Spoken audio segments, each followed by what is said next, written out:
So space, night, death, darkness, not being there is an essential component of being there. You don't have the one without the other.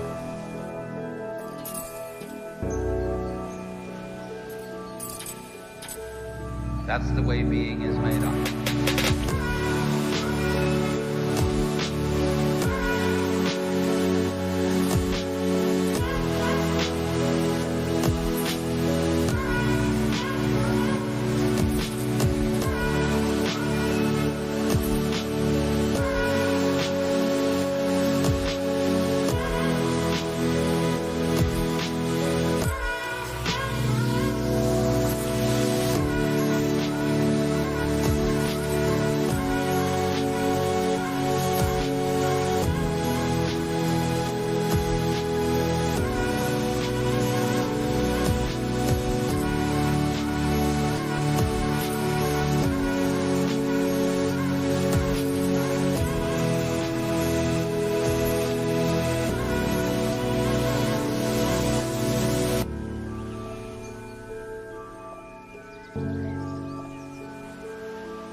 Is the interval between one tone and another. The steps, as it were, on the scale. It's the interval. So in the same way, in the intervals between this year's leaves, last year's leaves, this generation of people and that generation, the interval is in some ways just as important, some ways more important than what it's between.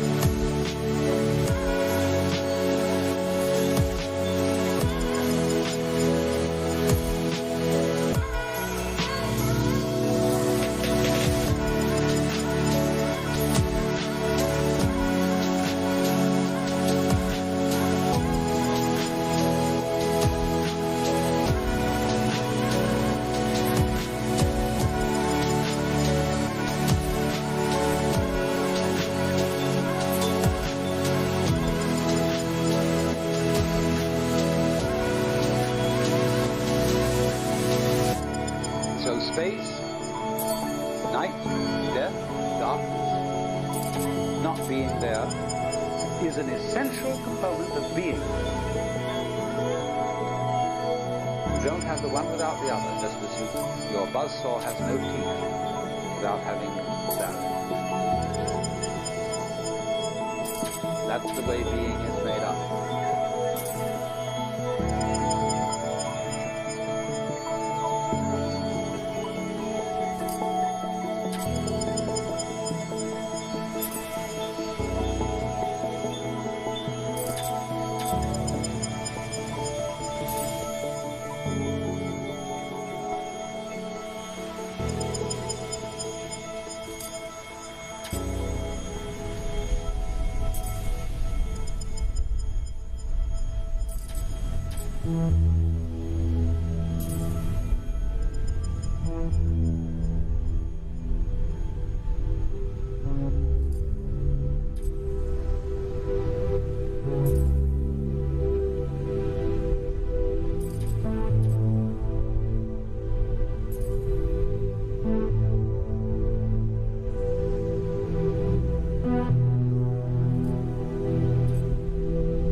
let's suppose that you were able every night to dream any dream you wanted to dream.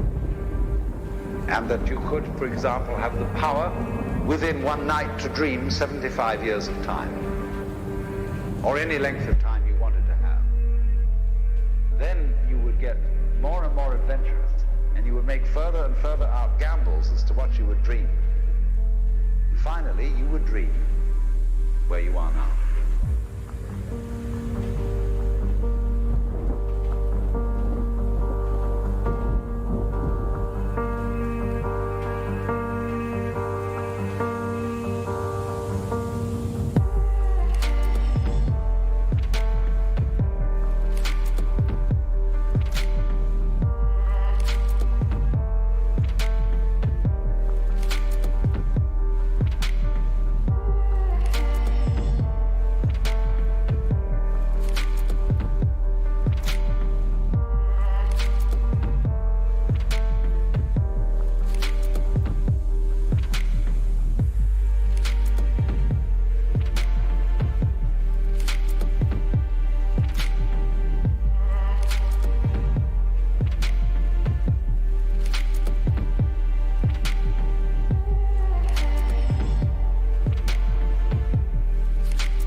Two NASA astronauts are suiting up to make history as the first two to fly aboard Boeing's Starliner spacecraft.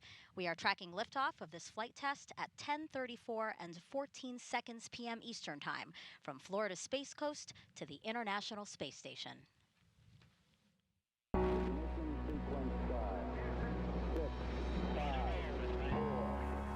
feel the liftoff. The clock has started.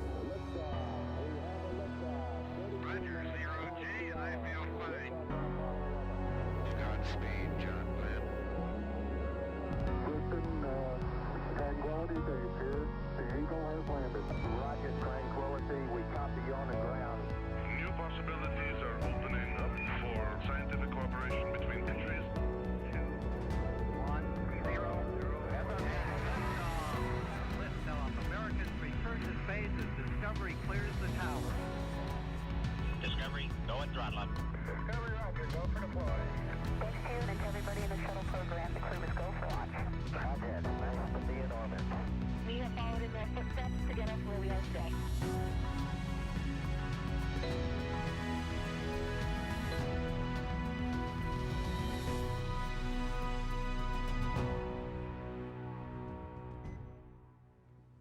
Good evening and welcome to NASA's Kennedy Space Center in Florida for NASA's Boeing Crew Flight Test, or CFT. I'm NASA's Megan Cruz.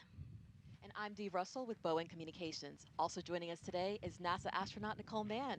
Great to have you here. Thank you, Megan, Dee. I'm so excited to be here, a part of this historic flight. Go Starliner. Yeah, all three of us are very excited, and we're excited that you can join us today to watch and follow along for the next few hours. Because again, today is only the 6th time NASA astronauts will launch on a new spacecraft designed for crew.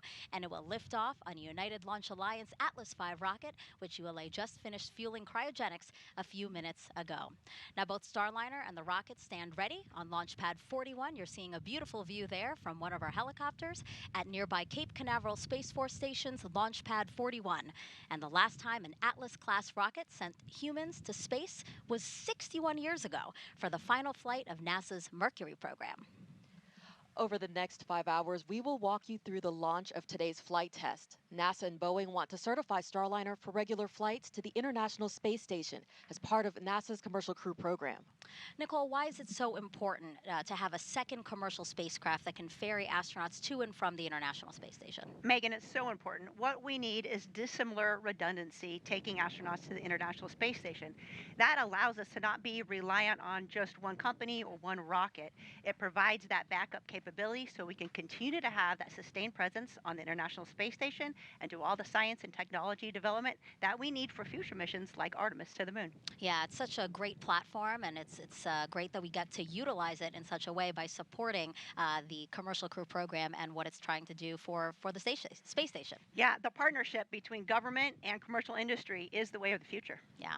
So obviously, everyone, Nicole knows a lot about the Commercial Crew program, the ISS, Starliner, and their two astronauts today, Commander Butch Wilmore and Suni Williams, and that's why we asked her to be here with us.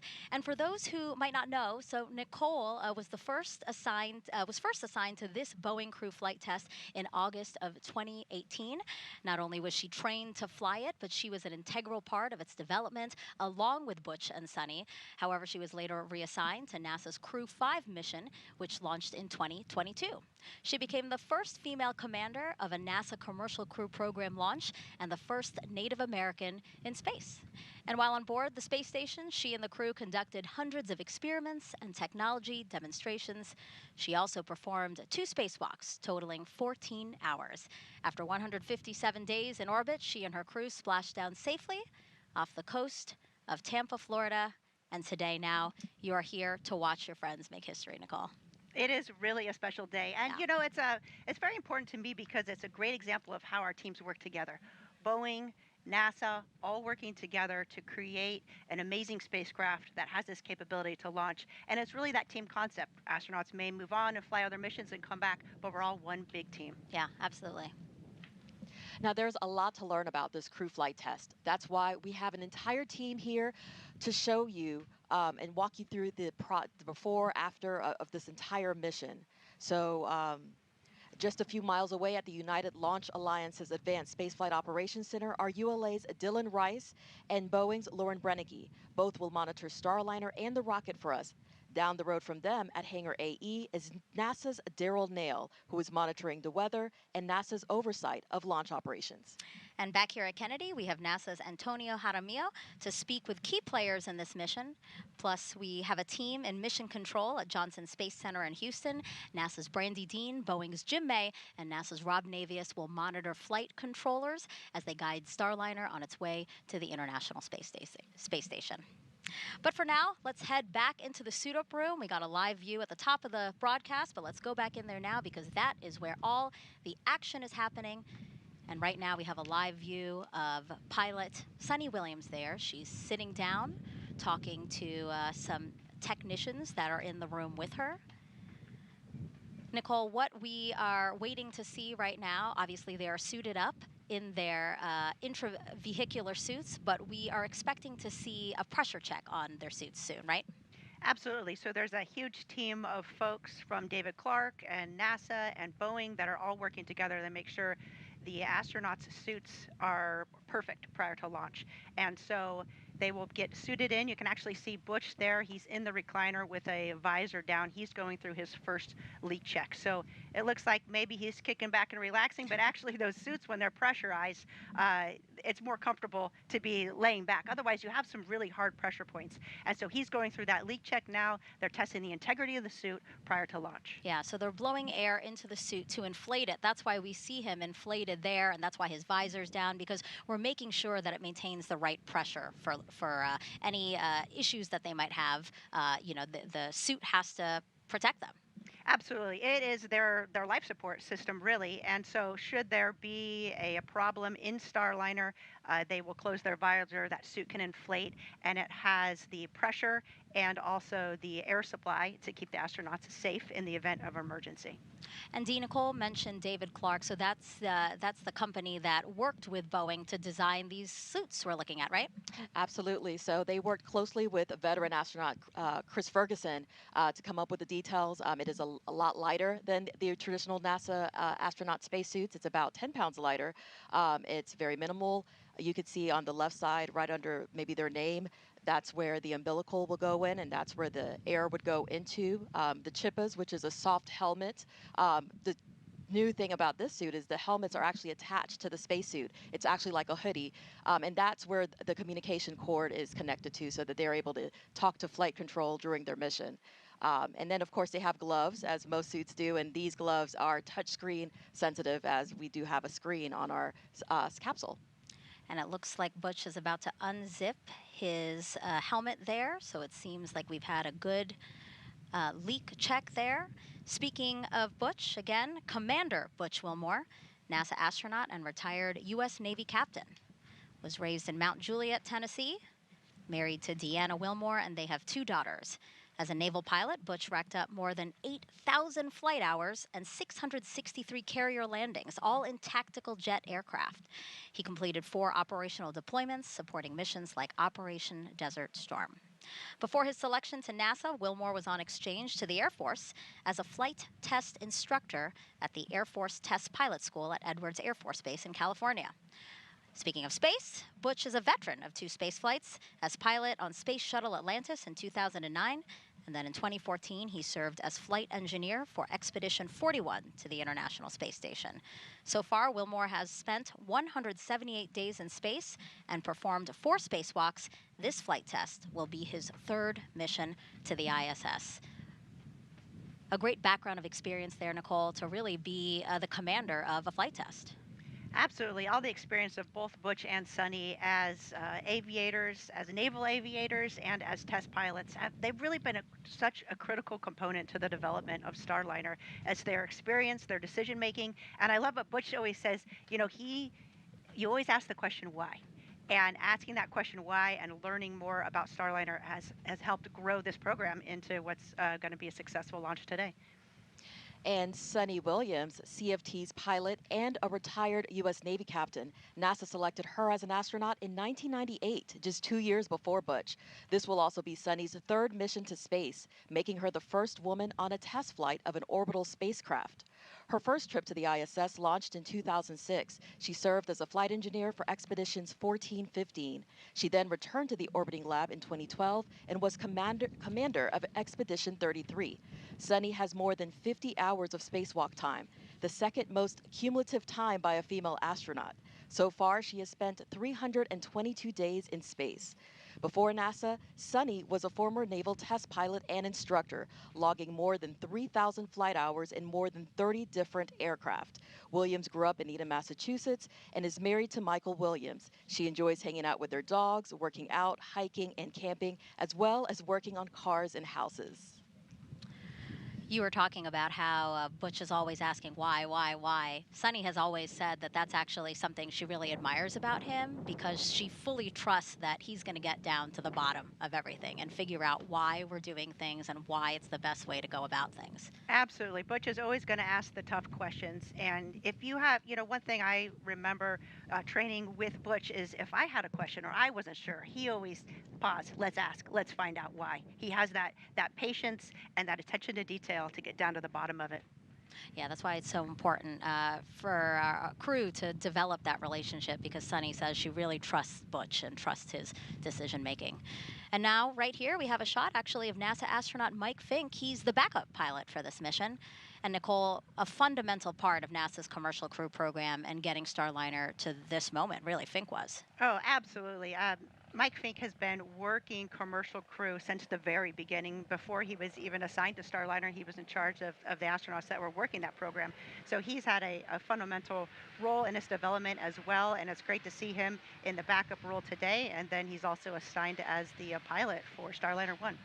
Yeah, Starliner 1, the first operational 6-month mission to the space station after this crew flight test and certification of the Starliner spacecraft. Fink is known for loving to take pictures, so I bet you he's snapping he's snapping a picture of the crew now. Okay, that makes me laugh. He is the best at taking photos. In fact, yesterday I drove by the pad and took a photo, and I texted Mike, and he sent me the first picture that we took together in front of the Atlas V, which is pretty special. Yeah, that's wonderful.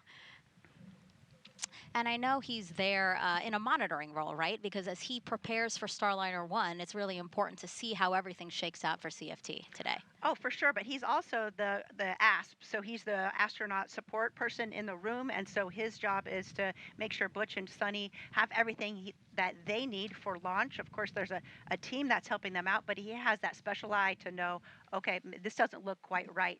As a crew member, he has that kind of inside knowledge, and his forefront of his mind is the safety and success of Butch and Suni. All right. Now, if you have any questions about this mission over the next 5 hours, we invite you to send questions our way using the hashtag AskNASA.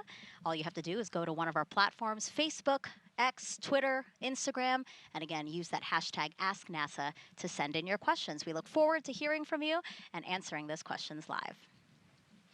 Let's go now to United Launch Alliance's Advanced Spaceflight Operations Center, or ASOC, where ULA's Dylan Rice and Boeing's Lauren Brennicke are listening to all pre-flight operations right now. So guys, how's everything looking? Well, Megan, the countdown is going incredibly smooth right now. It's been nice and quiet in here when you consider all the important jobs that are going on around us. It's amazing that it is so quiet, but that's what we want to hear. Dylan and I are in a really unique spot here at ULA's Advanced Spaceflight Operations Center. We're able to look down over the control team, the launch control team down here, and if you see us right there in the middle of the room, that's us up in the window. And we're also able to be right in the middle of the mission directors who are over to our right, and the engineering support that's over to our left. So we're in a great spot to be able to track this countdown for you today. We're also going to be bringing up the public operational communications that you might hear us refer to as loops or nets. So you haven't heard them so far in the broadcast, but we're going to bring them up now. And we just want to let you know that as they come across, our commentators will be pausing to make sure that you can hear them. It's also our job to wear these headsets you saw us in and listen to some of the chatter that's going on in the background. That way we can translate things for you as they happen and follow along with the nominal procedures. So far in the countdown already today, the Starliner Control Center is starting to shift control of the spacecraft over to mission control in Houston. The pad team has been cleared out for a little while the rocket was being fueled, but they are back on the pad now and preparing it for crew arrival. Our teams have also been cycling the thruster valves, and they're now in open position. This is the third time, of course, for Starliner to launch, but the first time that we're going through all these procedures with the crew members. So that's why we're coming to you 4 hours before launch today to be able to walk you through everything. But it is important to remember this is a test flight, so we are going to learn a lot, and it is our goal to make things more efficient for future crews. So Dylan, how are things progressing with the rocket? Well, Lauren, Atlas V and Centaur are fueled and ready.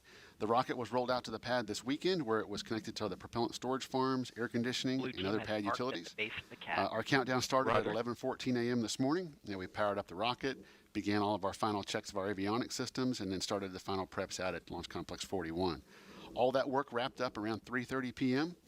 We got into our cryogenic tanking hold at that point, and with the launch vehicle ready and the cryogenic hold completed at 4:34 p.m., we picked up cryogenic tanking.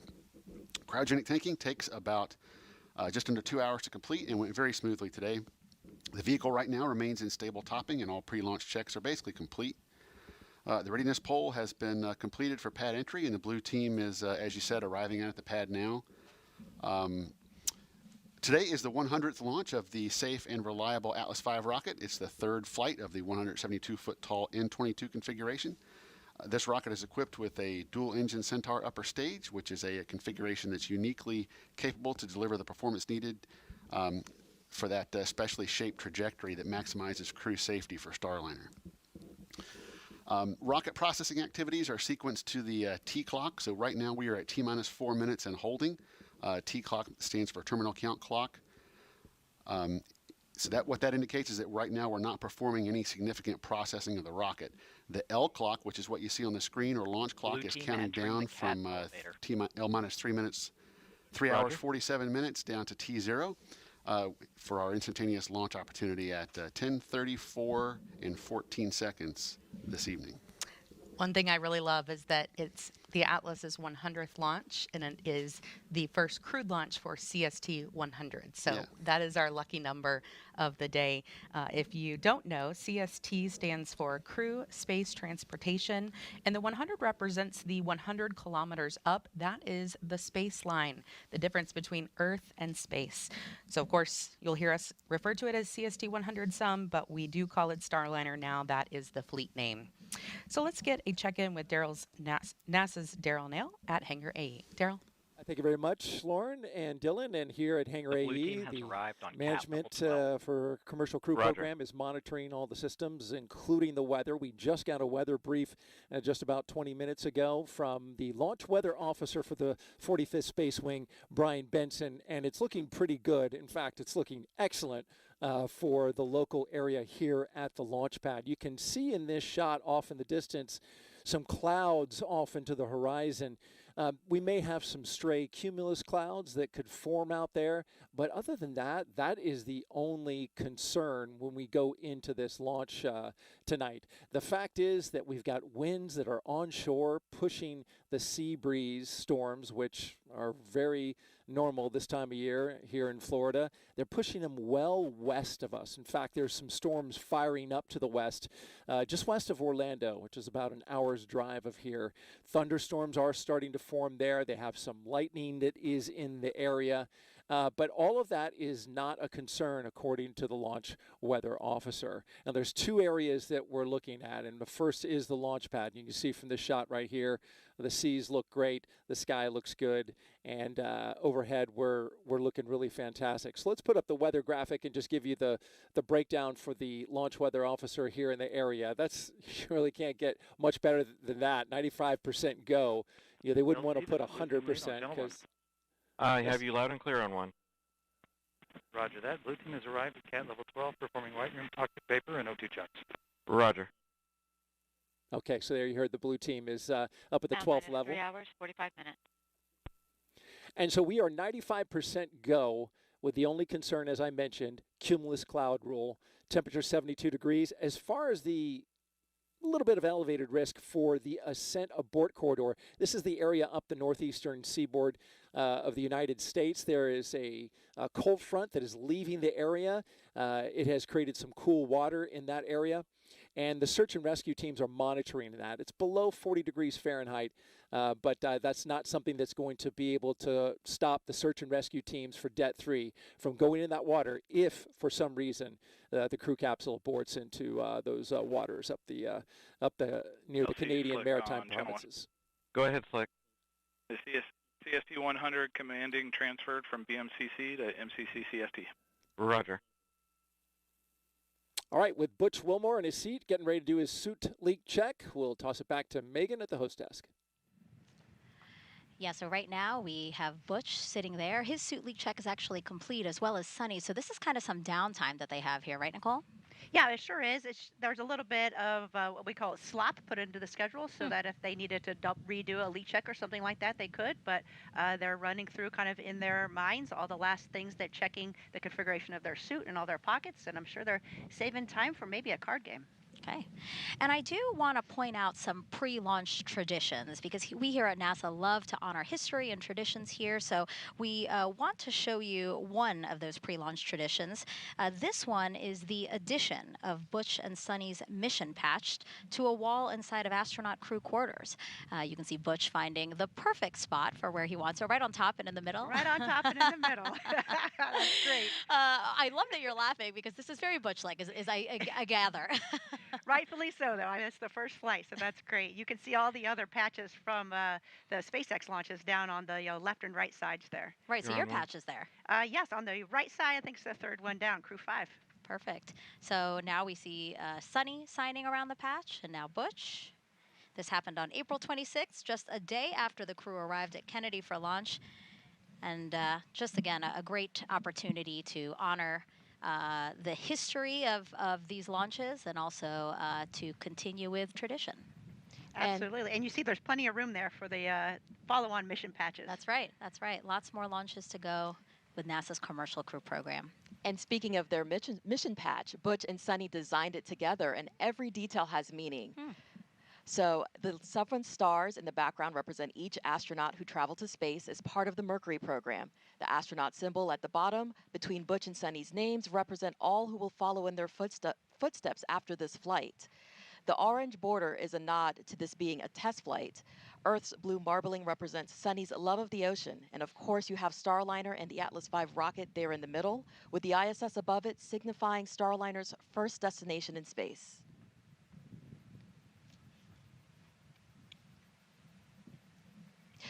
We have teams at Mission Control in Houston monitoring Starliner's flight to the space station. Let's check in with NASA's Brandy Dean and Boeing's Jim May. Thanks, Dee, and welcome to Mission Control in Houston. And I'm NASA's Brandy Dean. And I'm Jim May with Boeing. We're incredibly excited to be here today with the flight control team that will be seeing Starliner safely through its first ascent with crew members on board. The team's been training really hard for this, working through literally hundreds of simulations, and they're ready to get Starliner into space. Yeah, the team today is led by Flight Director Mike Lammers, with Flight Director Rick Hempling working alongside to assist him with keeping an eye on weather. And on Lammers' other side, we have Canadian Space Agency astronaut Joshua Kutrick acting as today's Capcom. He'll be speaking to Butch Wilmore and Suni Williams on the team's behalf, and he has a special interest in this flight since Kutrick plans to be on board Starliner the next time it launches as a mission specialist on Starliner 1 crew. LC, this is Luke. This team's been on console since about 3:30 this afternoon, working closely with the teams in Florida. Just under 4 hours before launch, once everything was activated and ready for them, the Boeing Mission Control ground control team handed control over to these folks here, and they'll be the ones sending commands to Starliner from now on. That said, although they'll be busy, you won't hear too much from them as they move through the countdown with their colleagues in Florida. Some of the key calls they'll make include switching Starliner from ground power to battery power, and then with the crew's help, activating the launch abort system. And of course, Mike Lammers will be speaking on behalf of his team when he gives his go or no-go to the launch conductor during the final poll 7 minutes before launch. At liftoff, they'll work hand in hand with the ULA team, who will be controlling the Atlas rocket lifting Starliner into orbit. For the first minute and a half of flight, we'll have Atlas and its solid rocket boosters providing the initial lift to get Starliner to orbit. And then later, the second stage Centaur engines finish the job of getting the spacecraft into orbit. They'll be done with their job about 12 minutes into Starliner's flight and then be jettisoned 3 minutes later. After that, Starliner will be on its own to make its journey to the International Space Station. So let's take a closer look at the details of what to expect during Starliner's ascent, coming up at 10:24 p.m. Eastern tonight.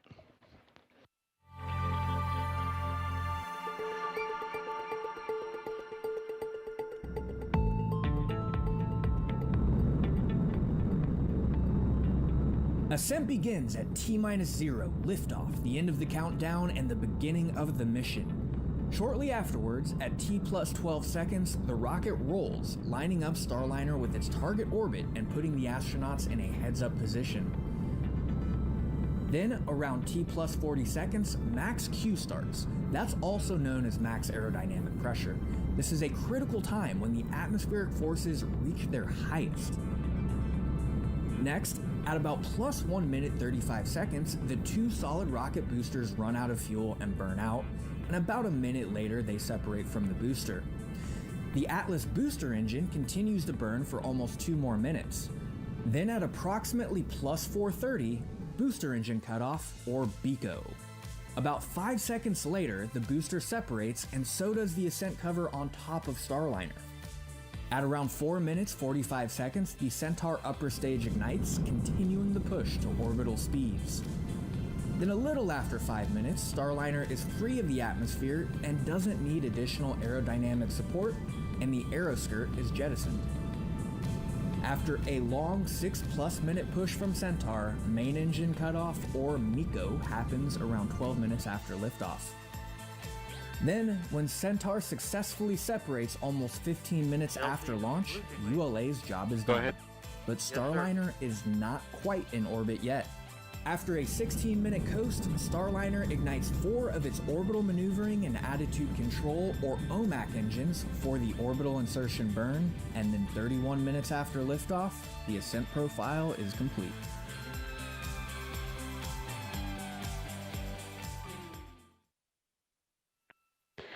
That was a look at the first 30 minutes of Starliner's mission, but of course that's just the beginning. If we launch on time tonight, Starliner is set to dock to the International Space Station at 12:46 a.m. Eastern on Wednesday.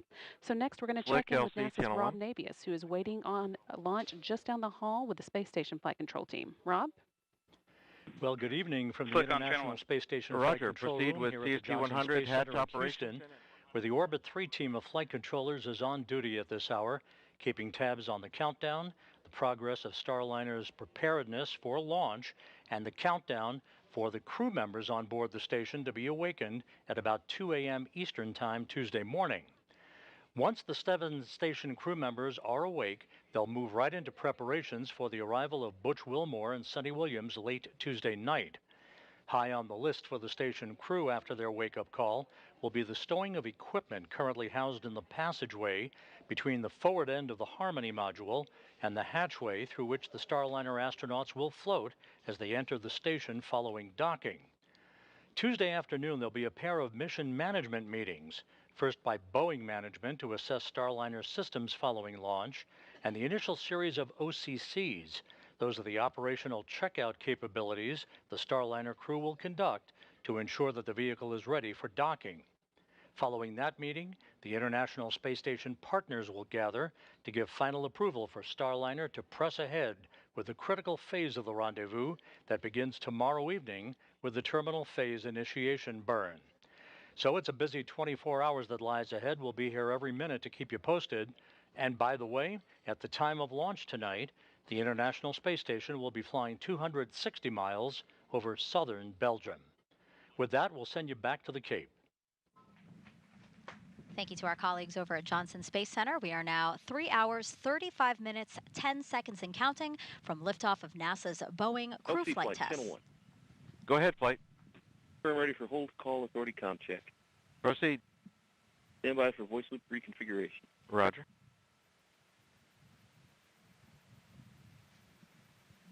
Nicole, really quickly before they start, what is this poll? So Or not poll, I'm sorry, check. Yes, they're doing all the 35 minutes. These are all the comm checks to make sure that the control rooms for the spacecraft, for Houston, as well as the rocket, are all in sync and have good communication.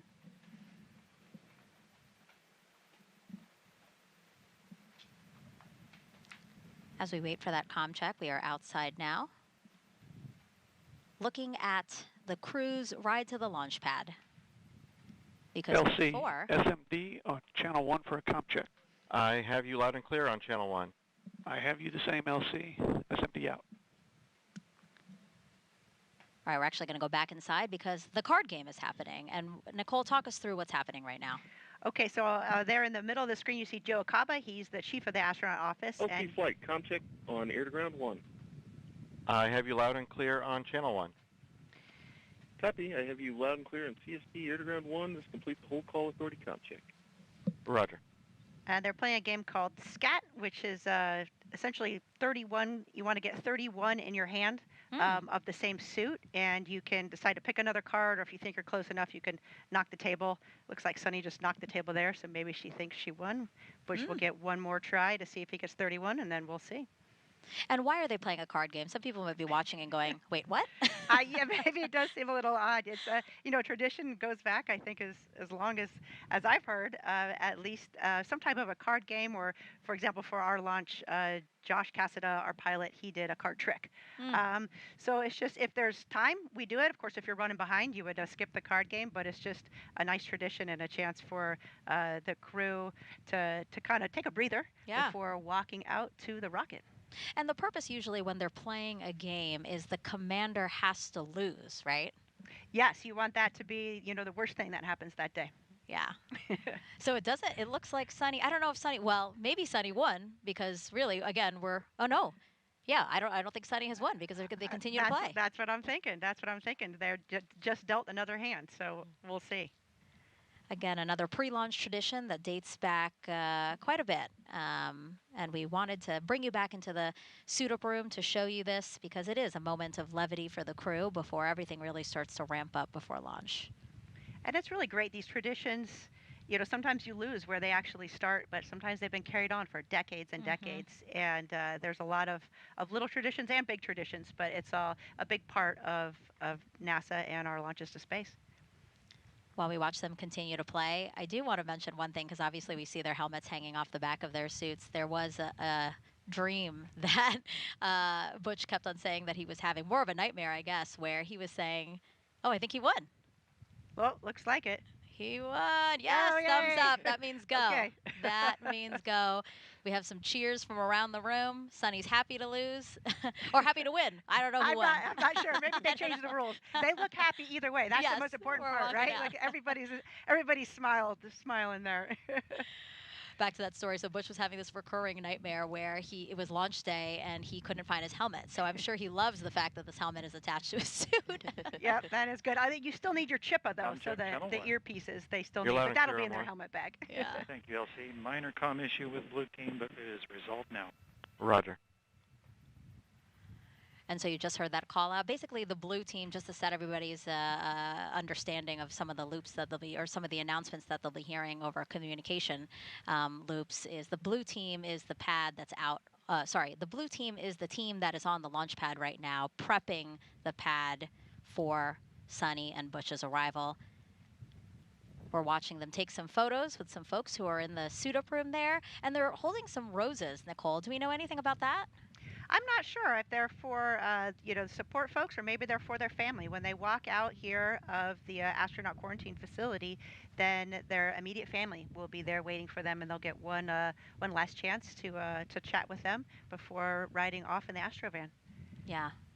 I do know that this particular crew has always said, really, this is a team effort to get to today, so I'm sure they are very appreciative. And, yeah, those might be for folks they want to honor today.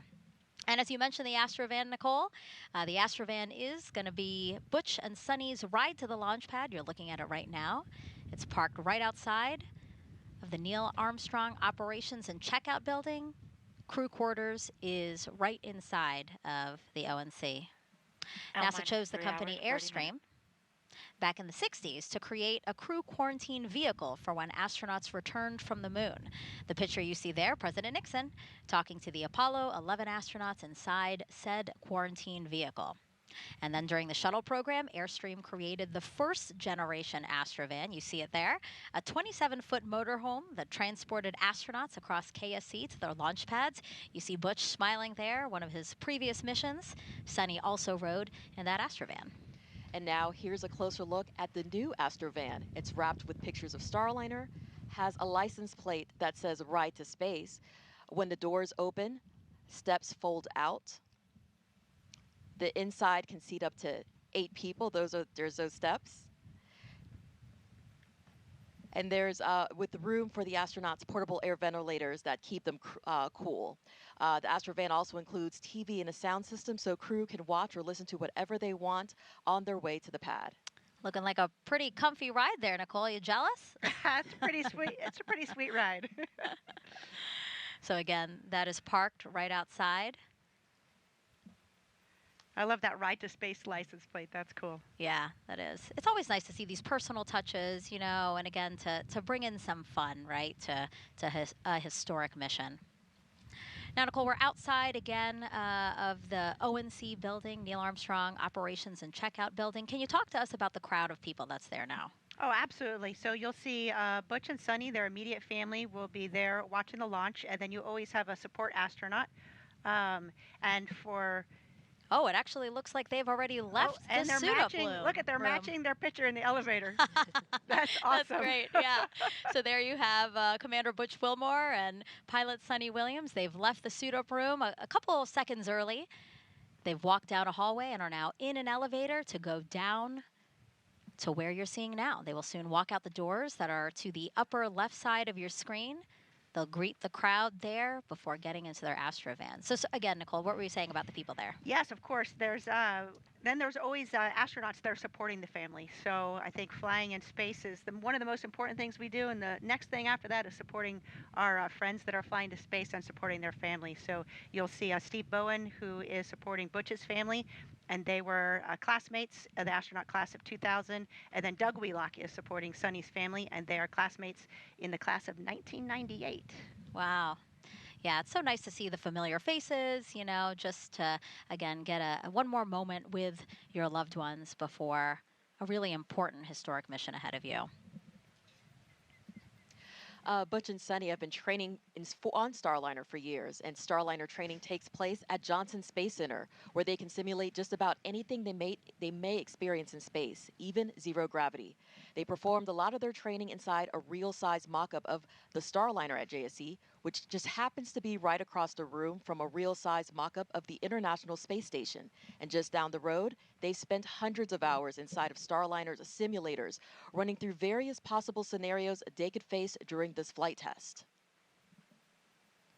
Now, Nicole, Butch and Suni are, likely waiting right outside of the doors now. We expect them to walk out at 3 hours and 24 minutes before launch. Do you remember how you were feeling in this moment? Oh, absolutely. And, you know, we walked out those doors a million times just being here at Kennedy Space Center for work and staying in the quarantine facility. But when you walk out and open those doors that final time before leaving the planet, it's really special. I remember feeling excited to see my friends and my family, but also feeling a really strong sense of calm because you know you're prepared and you are ready to go. So we'll be watching the clock to see if they're too excited to wait for the mark that they were. Who would come running out first? Would it be Butch or Suni? What do you think? You know the answer. Okay, maybe they're together, kind of running out. Yeah, I'm sure we'll also see a lot of NASA leadership here at crew walkout. Now they'll have to stay down kind of towards the other end of where the Astrovan is because they have not been in quarantine with the crew. But it's always important that we have our leadership at NASA coming down for lunch. All right, let's try to squeeze in a social question. We have Danny on Instagram asking, what exactly are they testing? Well, Danny, they're testing everything. It's a new spacecraft. Of course, the spacecraft has launched uncrewed before on the Atlas V rocket, so we have great confidence in that system. but the crew on board, the integrated system with all the life support systems and our ECLIS systems, which is your cooling and your environmental system. Of course, and then the piloting of the spacecraft. It is a fully automated spacecraft, but it has a lot of manual capability. So Butch and Suni will be flying manual test points, and it also has a fully backup capability as well. So they'll be testing all of those components of the spacecraft during this mission. And to set the stage for, again, the moment of Butch and Suni walking out these doors. Again, the ONC building here at Kennedy Space Center. Inside was crew quarters, that same suit-up room that we have been watching them suit up in. NASA has used that very same suit-up room since Apollo 7 in 1968. That was the first manned mission of the Apollo program, so a lot of history there. And then those astronauts, as we said, for the missions subsequent to Apollo 7 have been walking out the doors, as you see now. Here they come, our CFT crew, taking their first steps outside for their historic flight test to the International Space Station. Commander Butch Wilmore and pilot Suni Williams. LC Slick on channel 1. Go ahead, Slick. Hatch open, ops complete. Confined space checks are nominal. Roger. You can hear Butch there saying thank you for everyone for being there. He said, let's fly. They're now walking over to their respective areas, right? Again, we have family and friends here to see Butch and Suni.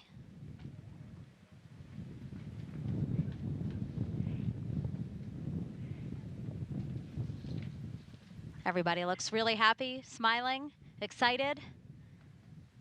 They'll have a couple of minutes here to chat with their family and friends, Nicole, before we expect them to get into the Astrovan and drive off at 3 hours and 20 minutes from launch, so about 3 minutes from now. And you can see they gave the, looks like they gave the roses to their family. That's a nice touch. And then you can see other people that are watching or observing are kind of staying back behind that line there just because of the quarantine that the astronauts have been in for the past 2 weeks. Yeah, there's sections, right? There's the first section of people who have been in quarantine. Second section might be extended family who couldn't do the quarantine. And then we have the media, of course, covering this historic launch.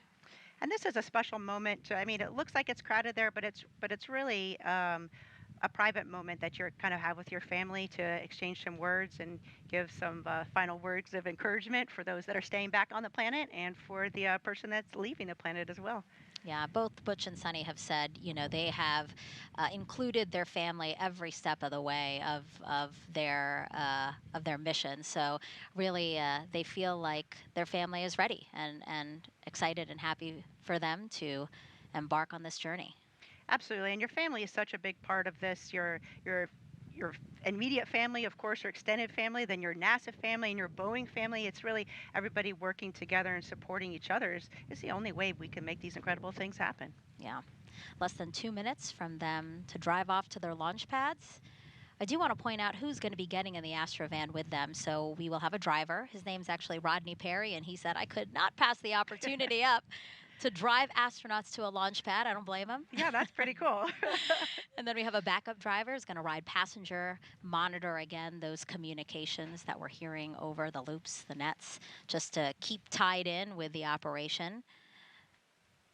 He said that Butch and Suni are just down-to-earth, fun people, excited to, again, play a small part in their mission. And then also Fink, NASA astronaut, is going to ride with them. Can you talk to us about that, Nicole? Yeah, so again, in that astronaut support role, Mike will be with them all the way up until they get on the elevator to go up into the launch pad, and he's there to just answer any questions they have, help them out in any way. It's nice having kind of just a person, a colleague that's there should you need anything. And then, of course, Spanky's taking notes on everything because, as mentioned before, we're always learning and improving our processes. And so he will take any lessons learned back for his launch. And we're watching now as Butch and Suni give air kisses, air hugs. You can see they have a visor, a film kind of protective layer there on top of their visor that's Velcro to the back there, and that's just so the visor doesn't get scratched as they're moving around to the launch pad, and then they'll remove that protective visor when they get into the spacecraft. That makes sense. Thumbs up to everybody. They're like, let's get out of here, guys. A hug there for 3 hours and 20 minutes. one of you guys' colleagues, right, Dee? That's right. That's Megan Donaldson. She works very closely with the astronauts. She's our astronaut liaison and ensures that they have proper interaction with our teams to encourage safety and to remind everyone that this is a crewed flight and this is who we do it for. Now she's closing the door. The stairs are going up. We see the backup driver getting into the passenger seat.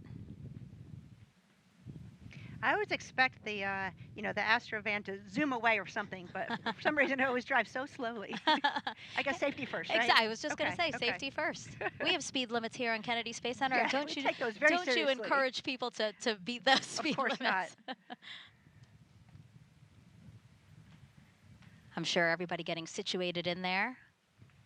The windows, they look opaque, but actually the astronauts can see out of them, right, Dee? That's right.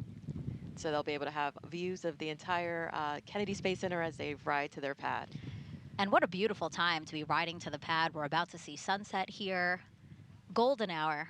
Absolutely. It's gorgeous. And it's always fun because you drive out to the pad and there's a lot of locations, especially coming by the vehicle assembly building where the streets are just lined with folks waving and cheering you on. We expect the drive to take about 20 to 25 minutes from here to Launch Pad 41 on Cape Canaveral Space Force Station. So not on Kennedy Space Center property, just next to us. Again, about a 20 to 25-minute drive. How are you feeling on that drive, Nicole? We were definitely excited. I was in a car with Josh, as I mentioned before, who was our pilot for Crew 5, and we had a music playlist that we listened to. But we picked too many songs, so we had to kind of like rush through to the next song because we wanted to get all those songs in. We had some songs that kind of hype you up, some songs that had some like special, personal meaning to us, and then a couple songs that just as a crew was something that we really enjoyed together. Speaking of music, both Butch and Suni obviously wanted to have some music to get them in the mindset as well. Butch said epic movie songs, which I'm sure doesn't surprise you. His phone has, he said, over 300 epic movie songs. And then Suni has said she's more of a country pop kind of gal. So really that vibe is just, kind of relaxing with family on the beach. So that's kind of the music that they've been listening to get them in the mindset for today.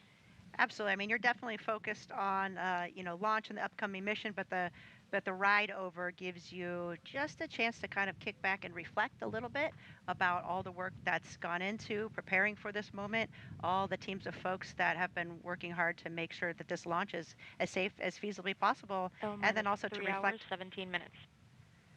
on your family and what a critical component they are to this mission.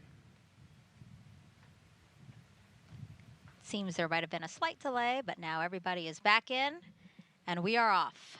NASA astronauts Butch Wilmore and Suni Williams now en route to Cape Canaveral Space Force Station's Launch Pad 41 with a full security escort. A beautiful aerial shot there to show you the convoy that will take them to their launch pad.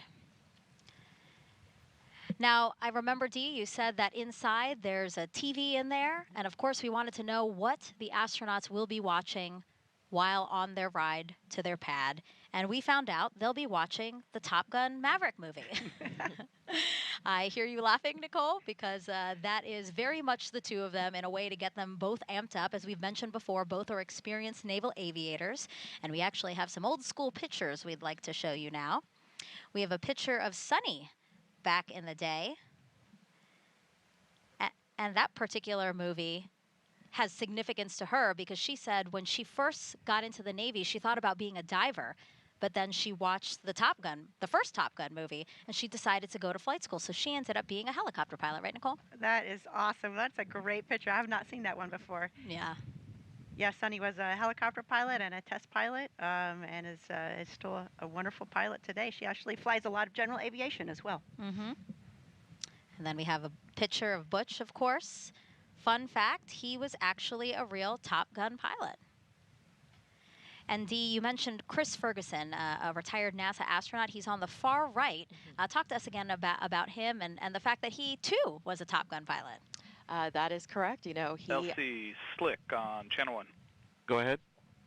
Crew transport convoy is en route to LC-41. Estimated arrival to the roadblock is about L minus, I would say, 3:05. Roger. OSM, LC. OSM. Crew transport convoy is en route to pad. Permit entry into FHA. Roger. So as you hear there, obviously comm checks of the crew, you know, letting teams know that the crew is on their way. And yes, Megan, as you mentioned, Chris Ferguson was a former Top Gun pilot. You know, he is obviously a retired NASA astronaut, but he did work for Boeing, as we mentioned. He assisted us greatly with Starliner, helped design the NASA astronaut suits, and he shared many of his stories from his Top Gun days, if you will, and we enjoyed hearing them.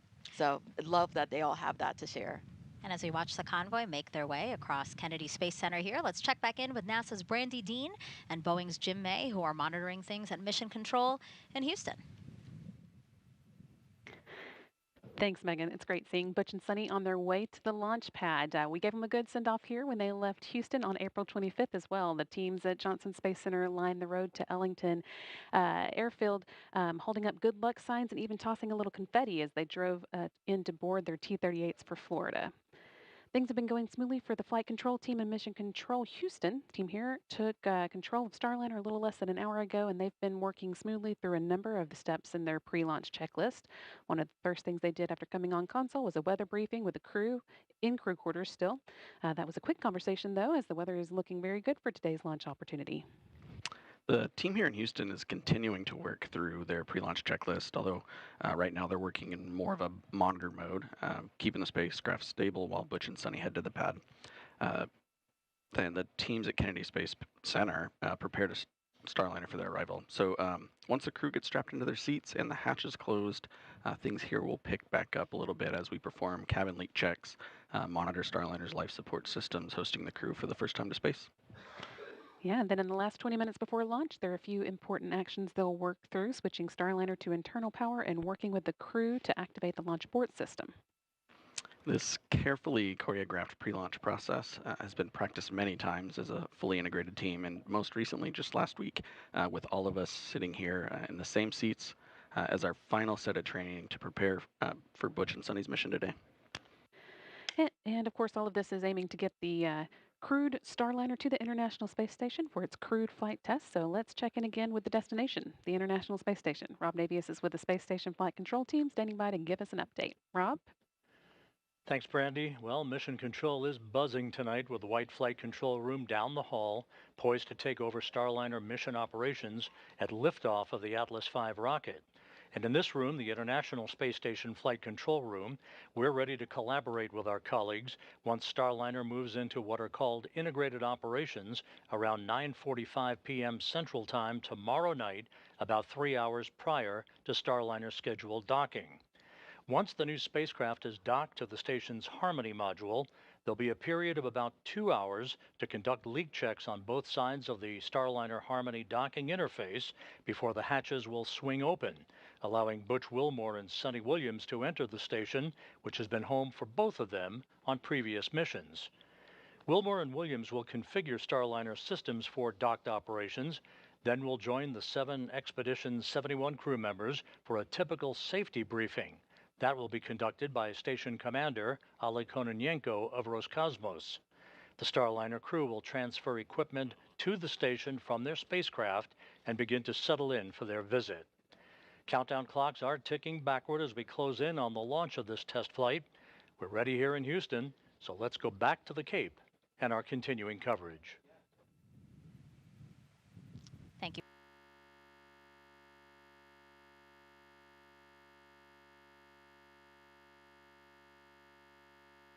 Craft designed for crew. If you're curious about the first 5 crewed test flights, here they are.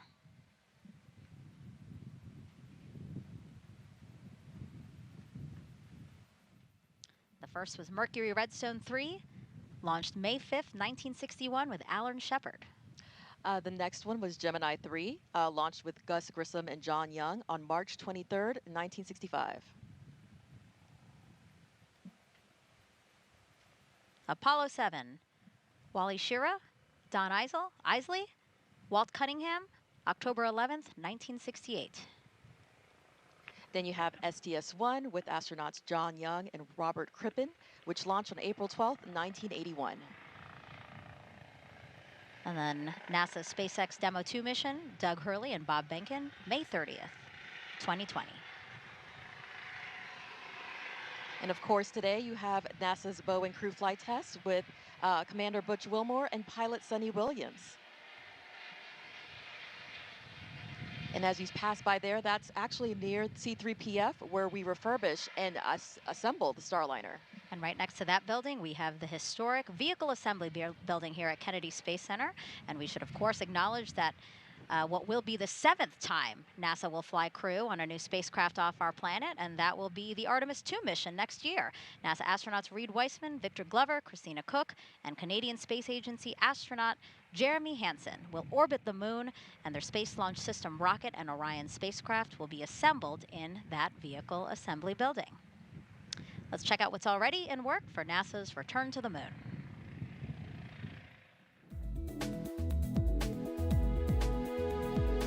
Engineers inside the Neil A. Armstrong Operations and Checkout Building at Kennedy Space Center lowered the Orion spacecraft into a vacuum altitude chamber with the help of a 30-ton crane. The chamber simulates deep space to test for any electromagnetic energy that could damage Orion as it travels away from Earth. Meanwhile, the Artemis 2 crew completed an underway recovery test at sea. This exercise mimics Orion landing and recovery procedures when the crew splashes down in the Pacific Ocean off the coast of California.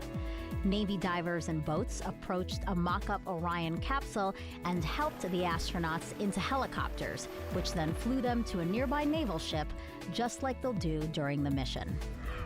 Back at Kennedy and high above Launch Pad 39B, this 360-degree video takes you for a ride inside one of the Artemis emergency egress baskets. In the event of an emergency at the launch pad, astronauts and workers use this quick exit to get to safety. That's a look at your Artemis Moon Minute. We're now 3 hours and 7 minutes away from launch. Let's check back in with Daryl Nail over at Hangar AE. Well, thank you very much, Dee. And as we follow the convoy to the pad here, you can see the shadows on the vehicles are getting long. That's because sunset is just about 30 minutes away, 8 p.m. Eastern Time.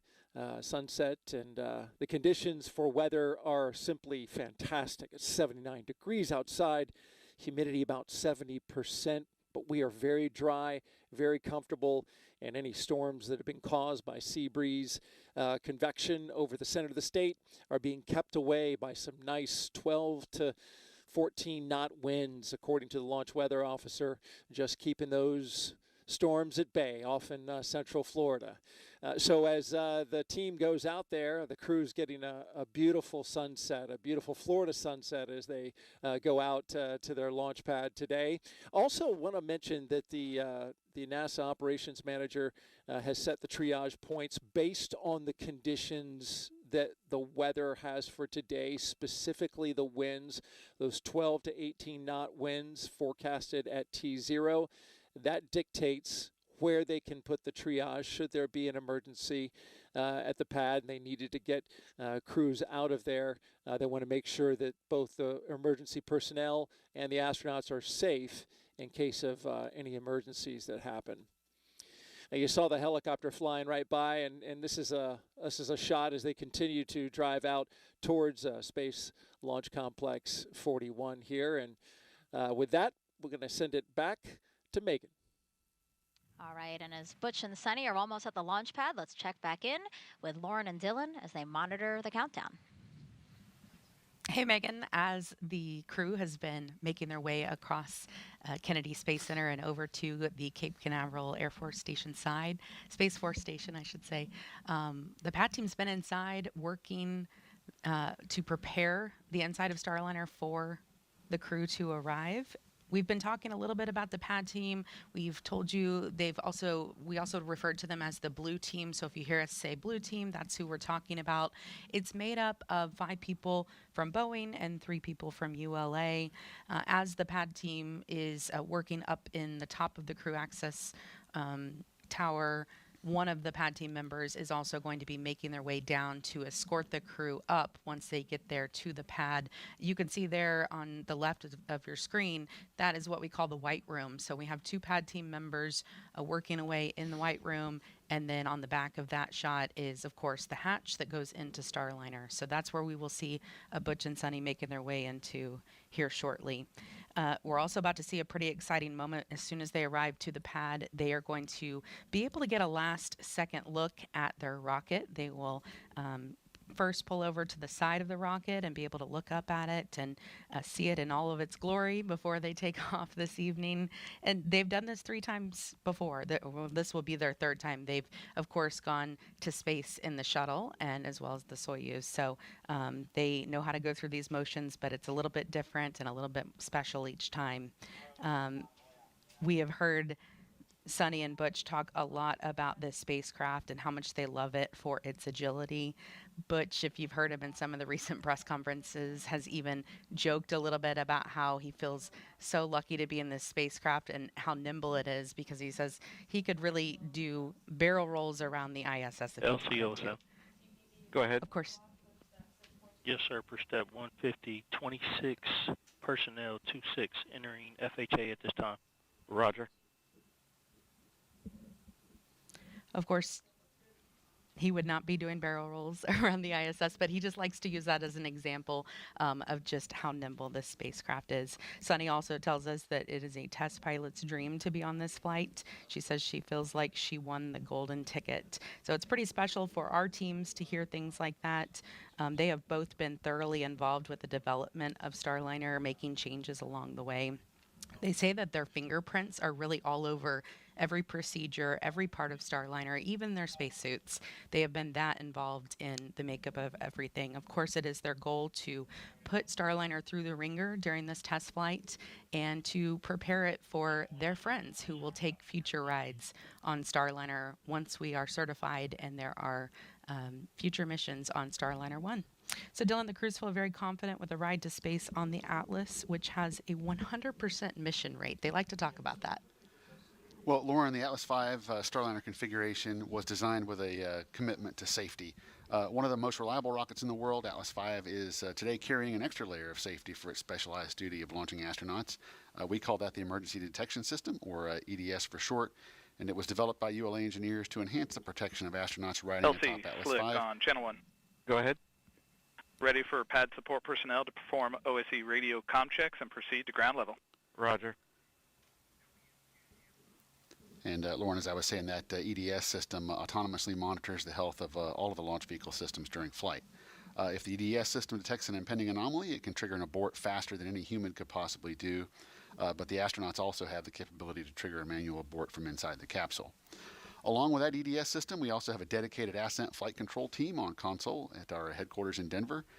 During this, this is Slick. They're exiting the white room to grab the radio now. Okay, Roger, copy that. Yeah, during any human spaceflight mission, this team is monitoring the health and performance of the rocket during ascent to space. The engineers will provide a real-time status and collaborate directly with NASA's flight director and mission control in Houston. When you hear the call sign Atlas, that's our ascent lead, and he'll be providing real-time telemetry data from the rocket and provide continuous situational awareness.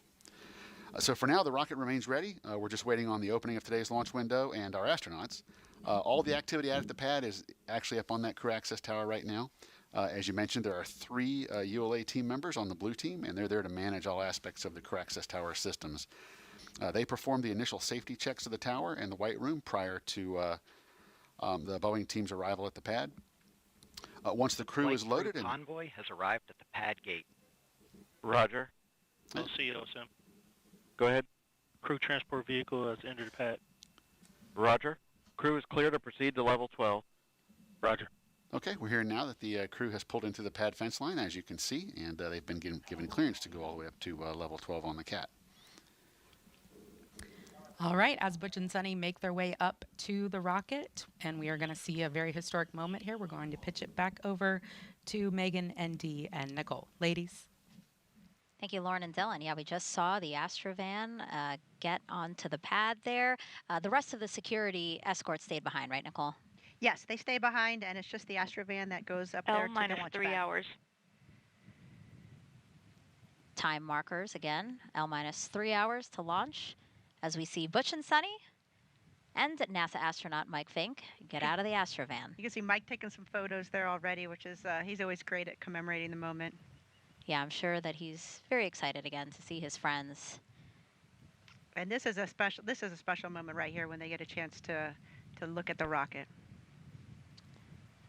So Butch and Suni walking ahead there. They're going to take a look at the rocket, which you see on the upper right-hand part of your screen, kind of behind the building that's there. You see the A, that is the structure there that's holding the rocket up. Again, a really wonderful moment for the two of them to take this all in. You know, and it's amazing. You do it, it feels like 100 times in training, and maybe there's a rocket there, maybe it's not. But the day you look up and you see your spacecraft on top of that rocket and you know you're about to climb on board, it feels very different. And this shot, it shows how massive this rocket is. It really shows the scale of just what they're about to do. How did you feel, Nicole, when you took a look at your rocket before getting on it? I was amazed. As you know, as Dee mentions, amazed just how massive it is. And it's just incredible to think that we as humans can come together and build something so incredible, launch humans into space, and to do it safely. And again, this must be emotional for Mike Fink as well, because right after this flight, and once Starliner is certified for those continued flights to the International Space Station, it'll be his turn. Yeah, he and Scott Tingle will be headed up on Starliner 1, hopefully not too soon. And so the three of them now back in the Astrovan driving around to the elevator that will take them up the crew access tower, specifically to level 12, and that is where they will get into the Starliner spacecraft. And this is where Mike will leave them, as we talked about. He's doing kind of all the last checks to support them. He'll hand them their helmet bags, which contain everything that they need to take into the spacecraft that they're not currently wearing. The crew transport vehicle has arrived at the base of the CAD. Roger.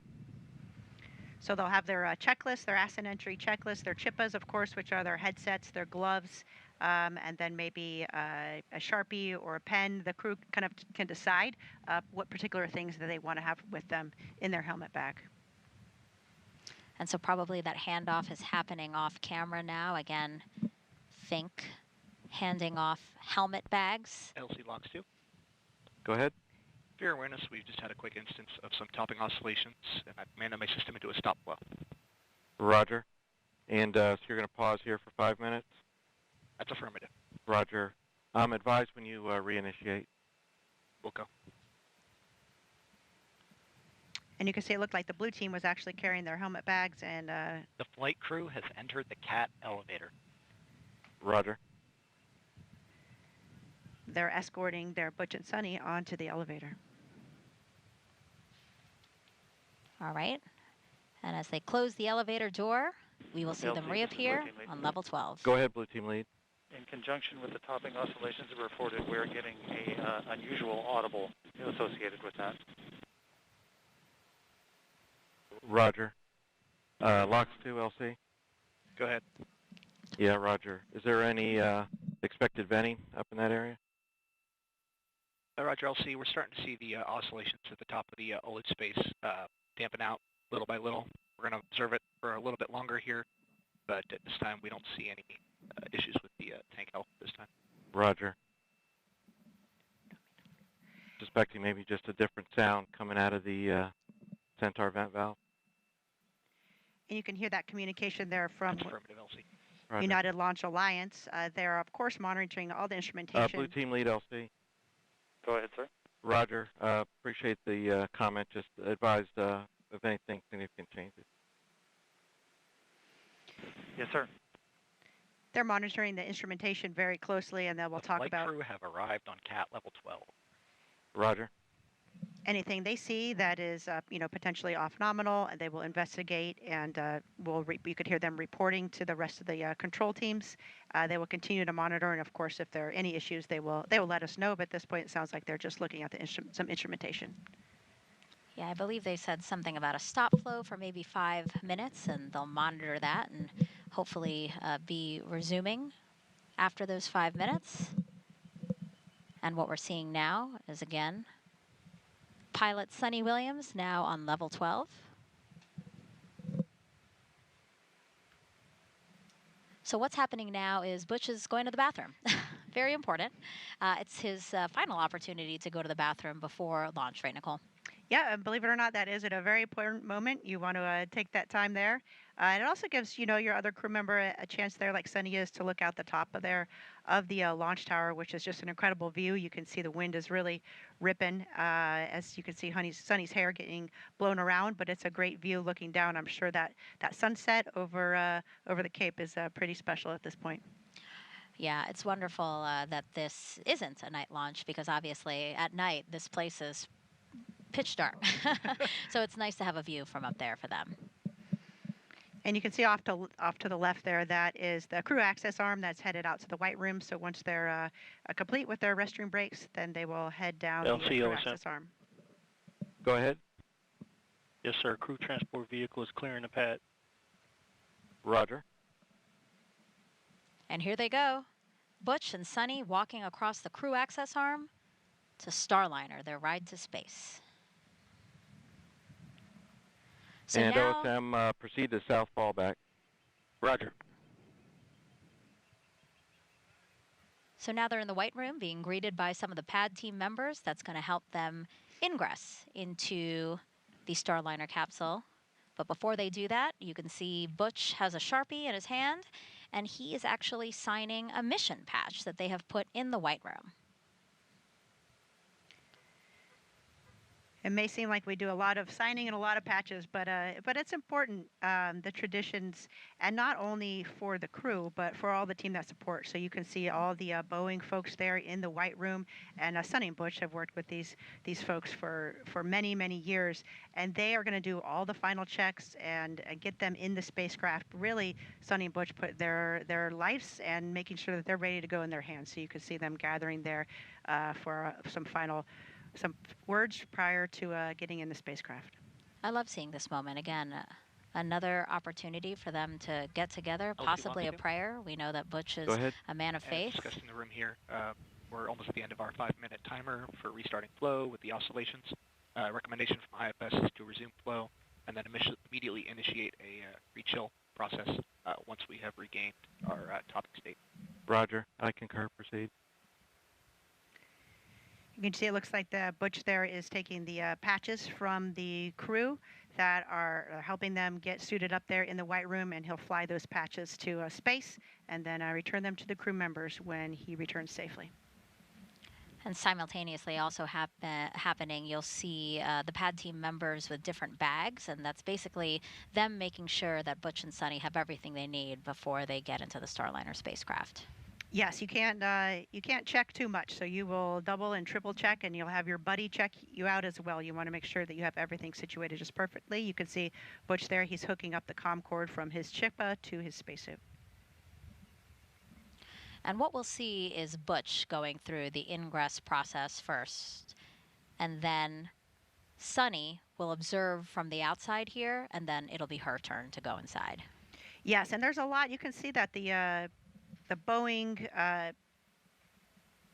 folks have suits on, have hairnets on, have gloves on, have masks on. The White Room is a clean room. It's environmentally controlled. We want to make sure that the environment inside the spacecraft has the proper humidity, that there's no contamination, and it's very important that there's no dust, hairs, rocks, anything, any type of FOD that could get into the spacecraft or into the hatch.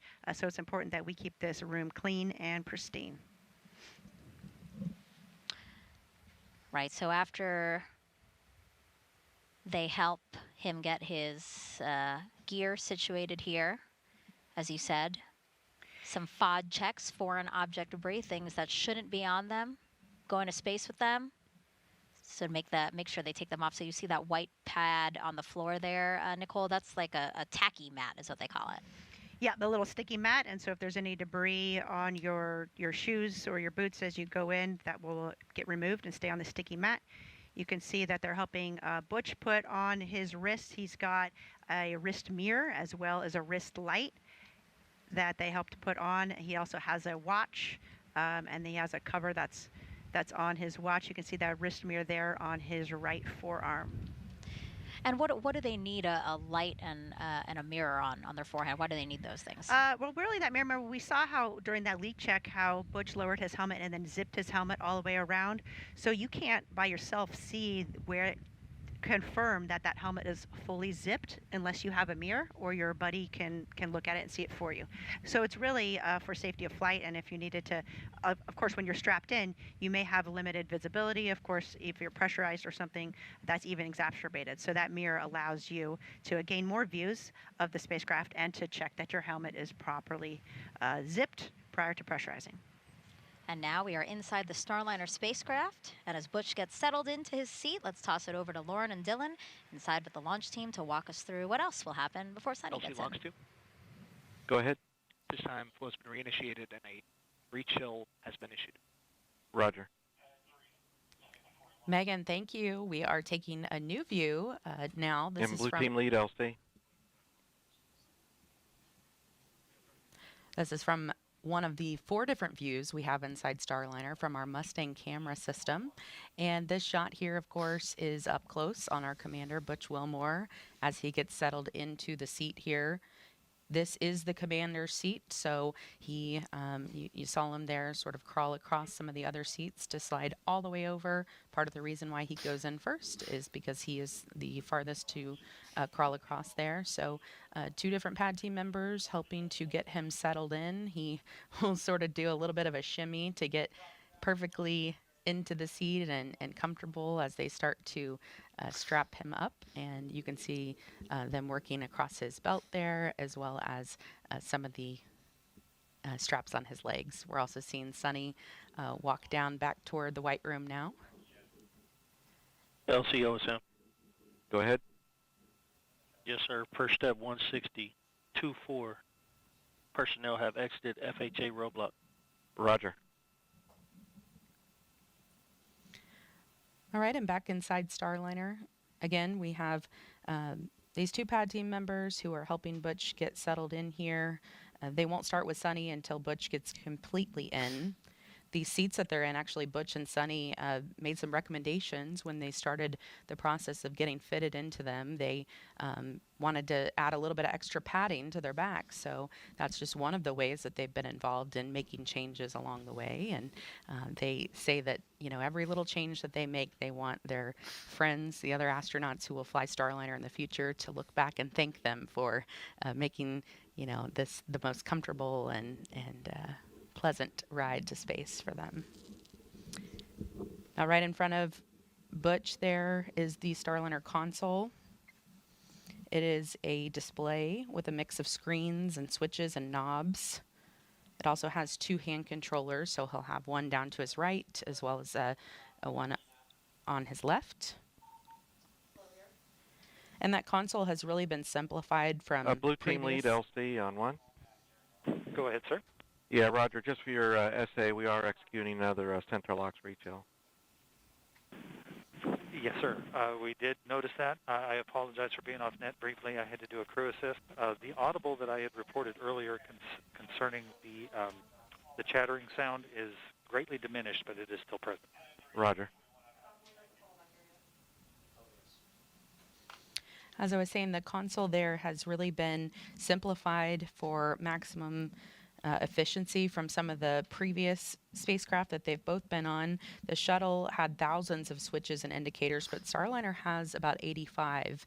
And Butch and Suni have told us that they really like to be able to get their hands on those switches and the hand controllers. Of course, they're both test pilots at heart, and aviation is in their blood, and so they like to be able to get their hands on it. They will be doing some manual flying about 1 hour after they are in a safe orbit, so about an hour and a half after launch. Not too far from now, they will be grabbing those hand controllers and flying Starliner. Of course, it was built to be completely autonomous, and future missions we don't expect them to ever need to take their hands onto the console, but this is a test flight, and so we are going to test out all of the capabilities of Starliner. The other seats that are in Starliner today, the third and fourth seat, are filled with cargo. The fifth seat has a flat plate on it. So Suni will sit right next to Butch, and we saw them give us a little demonstration in a press conference recently. They sat down next to each other to kind of show us how they sit in this spacecraft, and they said it was quite roomy. They had elbow room, and they could move around.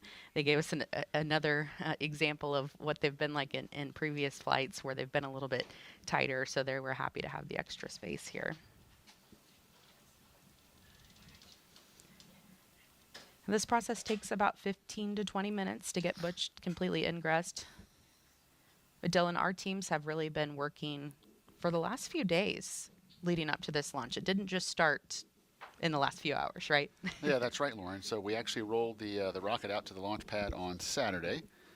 And once the rocket was rolled out, we made those connections, like I said before, to all the pad utilities. So the propellant storage farms, pad power systems, the environmental control systems. And once all that was done, then we loaded the RP-1 rocket fuel onto the Atlas first stage. RP-1 is not cryogenic on Atlas V, so we were able to load that early prior to launch day. So we did that on Saturday afternoon, and with all that work complete, we wrapped up our activities on Saturday in preparation for our launch opportunity today.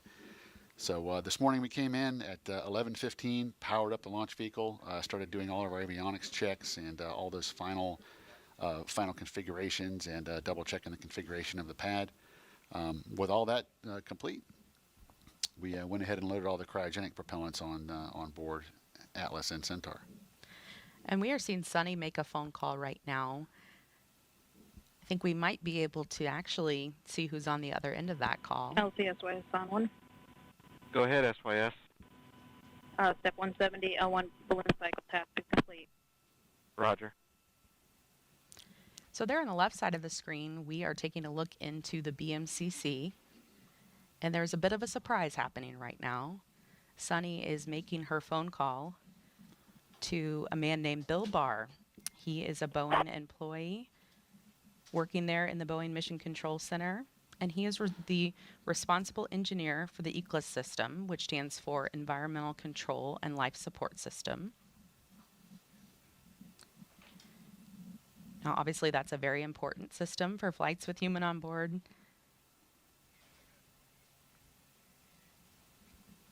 Just trying to see if we could see any of the reaction in the room, but I'm sure this is quite the honor and surprise for Bill. Bill is a lifetime career Boeing employee. He started with one of Boeing's heritage companies, McDonnell Douglas, in the Skylab program.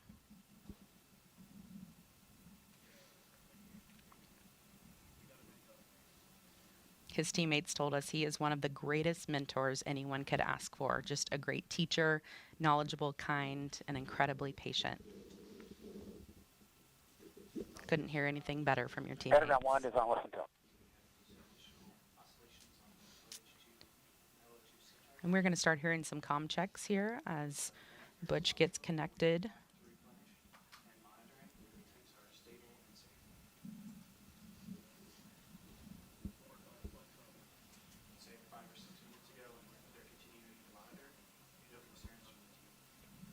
And LOX 2, LC.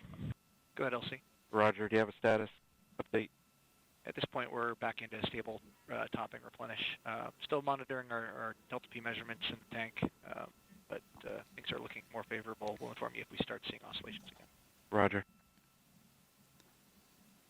Houston, CDR, Starliner, from Starliner, cop check on Underground 1.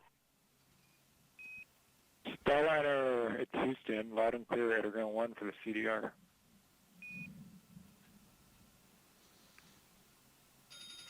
All right, good comms check there. Those comms are connected through the umbilical on his torso. And We Houston, mentioned that when Starliner, they we're were ready in the to suit up. power suit 10 Bravo. Starliner, Houston, Air Ground 1, we copy, ready for Bravo on the Eclipse control tower panel. You can take suit fan Bravo to ON.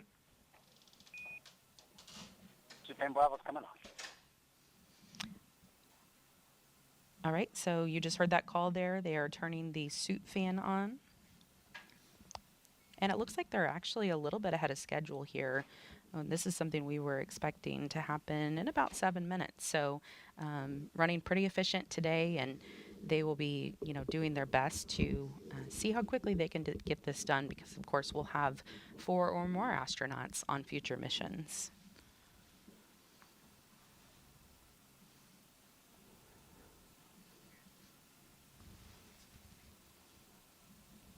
When they have the suit fan on, that system routes air from the cabin back into the suit. So that's what they're testing out right now.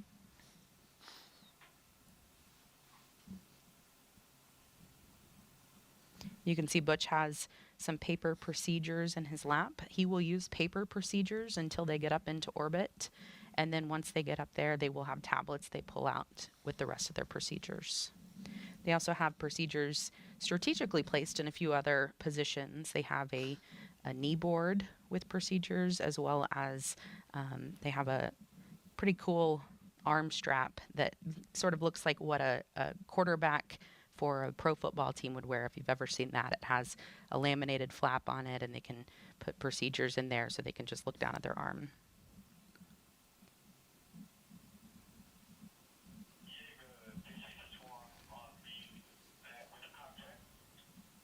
So, Lauren, I believe Butch did play football, right? He did. Yeah, college football player. So he may be used to seeing those. Yeah. There's not much Butch can't do. I'll tell you that. The spacecraft is about 15 feet across inside, so quite spacious. You like to compare it to about a mid-size SUV.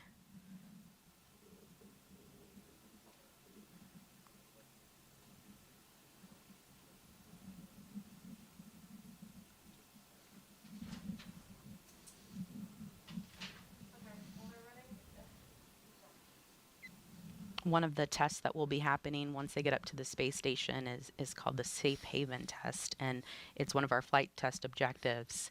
And they will actually pull in a couple of the astronauts who are already on the space station into Starliner with them, and go through some procedures to be able to prove that Starliner could actually provide them sort of a lifeboat if they ever needed it, if there was a problem on the ISS. So we'll get a chance to see probably about 4 astronauts in there during that time.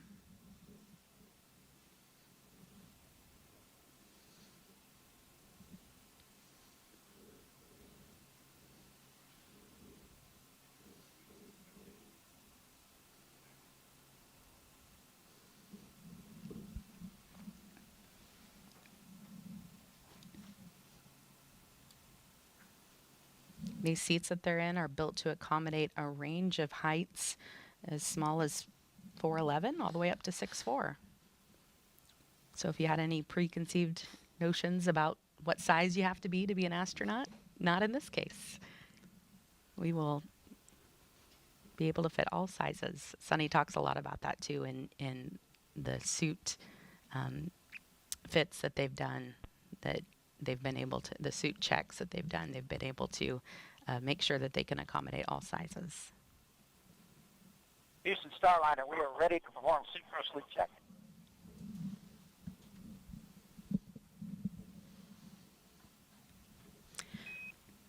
Starliner, Houston, we copy, ready for suit cross leak check. CDR, we're ready. All right, so that call there for the suit gross leak check, that is to check for any leaks in Butch's spacesuit.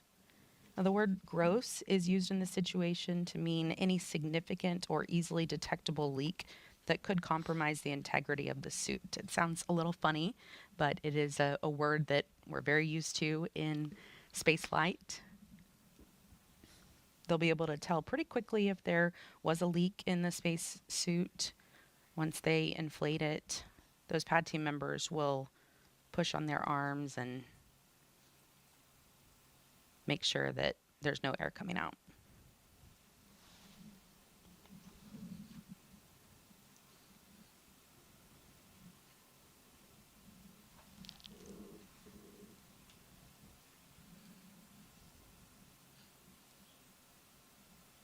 These suits are about 40% lighter than suits they've worn in the past. And Dylan, I've even tried on their gloves, and you would be amazed at how much you could move around in them, what all you can do in them. Of course, the fingertips you can use the tablets with, but I was really surprised at just how flexible they were.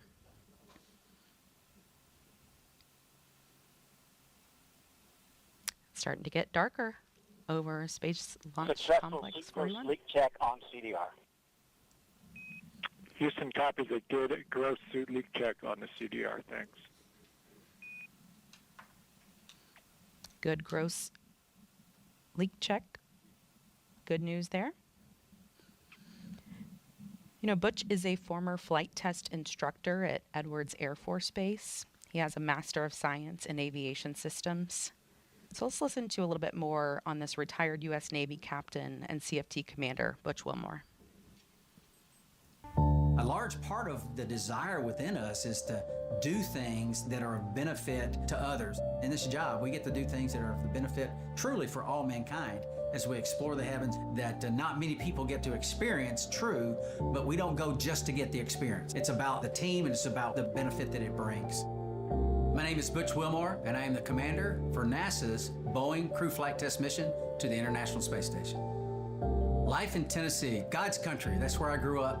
Very fortunate, had loving parents, took us to church. When I was young, 7 years old, I believe, they bought a little land out in the country, 6 acres or so. We had horses and cows, and I raised chickens and ducks, and just enjoyed life in the country.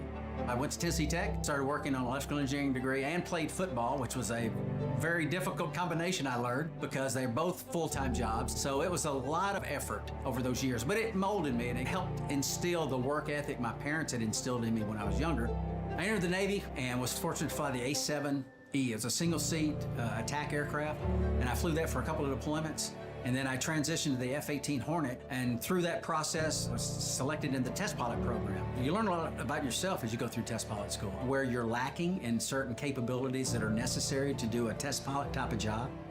When it comes to flight test, the minute details matter. When we're doing our runs, hey, well, let's run it this way. Let's do it that way. Let's add this in. Let's take that out. And let's look at it in that regime so we can see how the spacecraft responds. And that's what you do with aircraft, that's what you do with spacecraft, and that's what this test is all about. This crew flight test is a series of these various tests to ensure that the operational requirements and the design meets those requirements. And I think everybody that does flight tests would agree. Focus, understanding, and also the team coming together to give you the overall understanding of the test and the capabilities of the spacecraft or aircraft that you're testing is vital. Sitting in this seat over here in the Starliner sim and doing the things we've done and learning about the spacecraft, developing a lot of the capabilities of the spacecraft, it's very humbling when you see and you interact with some of these professionals, and our human spaceflight and our nation has a debt of gratitude to them. Every single training evolution we have is brand new. We're the first to do it. Whether it is checking the survival equipment in the pool with a mock-up of the spacecraft and how you egress, get out of the spacecraft, whether it's the side hatch or the upper hatch, while the seas are rough and all those type of things. There's a thought of how things should be, but then there's the reality of how things need to be. And that's what this test is all, everything we do is test. It's been a process over years that is such a benefit in all aspects of the capabilities of this spacecraft. And we're excited to be a part of it. We are excited to be a part of it as well. As they are starting to finish up with Butch, one of the things that was really important to him was to take the name tags of every single one of the pad team members up to space with them. Now, this is a tradition that dates back to shuttle, but typically they would take just 2 name tags, the 2 folks that are working with them there in the spacecraft, but something he really wanted to do was take the name tags of all of them. So pretty special honor for those folks in the pad team. Now, Dylan, what's been going on with ULA as we've been focused here on the crew? There's a lot going on in the background. Well, Lauren, that's right. So there's a couple of things going on down in the control room. As there has been some conversation on the net that folks would have heard, the propulsion team is actually active, kind of maintaining the propellant levels in the cryogenic propellant tanks, and that'll continue right up until we enter the terminal count. Our avionics testing is all complete for the day, so it's relatively quiet on avionics row at the moment. The launch conductor and his team are going to be listening very closely to all the activities on the pad, and we've heard some of that communication between LC and the Blue Team lead as they report back and forth on the activities that are up on the crew access tower right now. And as part of that, the ULA and the range safety team are also monitoring all of the activities as well with a keen eye on safety. So the team is staying busy downstairs, and but for the most part, from a rocket processing perspective, the rocket's fully fueled and ready to go. So we'll just be waiting on loading our crew today, and then once the Starliner is all closed out, then our team will pick back up with those final preparations for launch. But for now, for the most part, the ULA team is kind of just in a monitor mode, just maintaining readiness for our instantaneous window today. And for anyone who may be just joining us, I just wanted to let you all know at home, we are wearing headsets and listening to a lot of the chatter that's going on in the background. So you are hearing some of the public communications that are going across the loops, but we're also hearing some other things through our headsets. So it's our job to listen to those things and be able to translate them to you as they happen. So again, we are watching Commander Butch Wilmore get ingressed or entered into Starliner, and we are watching the pad team go through some of those procedures. One of the things I really wanted to mention about the seats is, some people might not realize that they're actually sort of laying on their back in this position, and Suni tells a story about it, that, they were both on shuttle, and shuttle landed with them sitting in sort of like a chair, like you would sit in a chair, and that, they studied the impacts over the years, and that it actually is safer and more comfortable to land on your back. So that's why they're in this position. Of course, once they get up into space, it won't make a difference, of course, but they are on their backs right now. So it looks like we are starting to see Suni make her way into Starliner. So to walk you through her procedures, we will send it back to Megan, Dee, and Nicole. Thank you so much, Lauren and Dylan. So as she said, we now see Suni inside Starliner. She is to Butch's right. So Butch is closest to us on screen here, and then to his right is Suni getting into the pilot seat. And Nicole, she's actually getting in a lot earlier than we were expecting. The pad team has until an hour and 55 minutes before launch to finish ingressing both crew members. And look where we are. Suni getting into her seat 2 hours 27 minutes before launch, and crew ingress usually for each person takes 15 to 20 minutes. So really, all the math that I just said means they're ahead. Yes, and that is all goodness. As I mentioned in the suit room, we do have some pad to the numbers just in case you need to troubleshoot something. So say, for example, as Suni's going to get strapped into the spacecraft if one of the buckles breaks or if something is twisted and we need some extra time. Since it's an instantaneous launch window, the last thing you want is something silly like that, something that we can fix, have the launch be scrubbed. So we do have this time built in for troubleshooting, and if everything goes smoothly like it is so far, then you'll see the crew ahead of schedule. This is also a great point to this being a first developmental test flight. This is the first time we're running through these procedures in a real spacecraft on a real launch day. So we'll learn a lot, and in the future, when there's more than 2 people on the spacecraft, we'll be able to recognize some of those efficiencies. Yeah, and this is a great view, actually. So we have several views inside of Starliner. There's 4 camera views.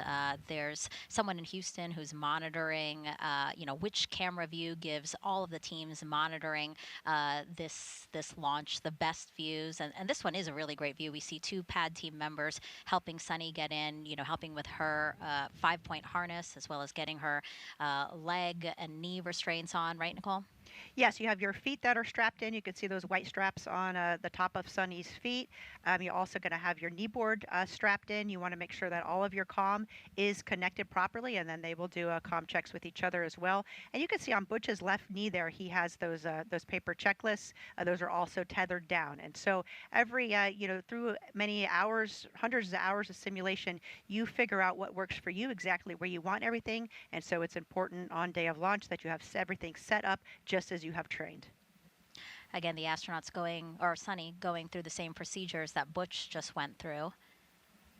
Also something that we'll see them do are reach checks, right? Because we are buckling them down so that they're comfortable and safe, but we need to make sure that they can reach all of the things that they need to reach during their flight. Absolutely, and of course they've done that in training and on mission dress rehearsal, but again, you want to double check. And day of launch, you want to make sure maybe if you have something snagged that's going to hinder your reach, that could affect the mission. So we go through all those final checks one more time before the launch countdown continues.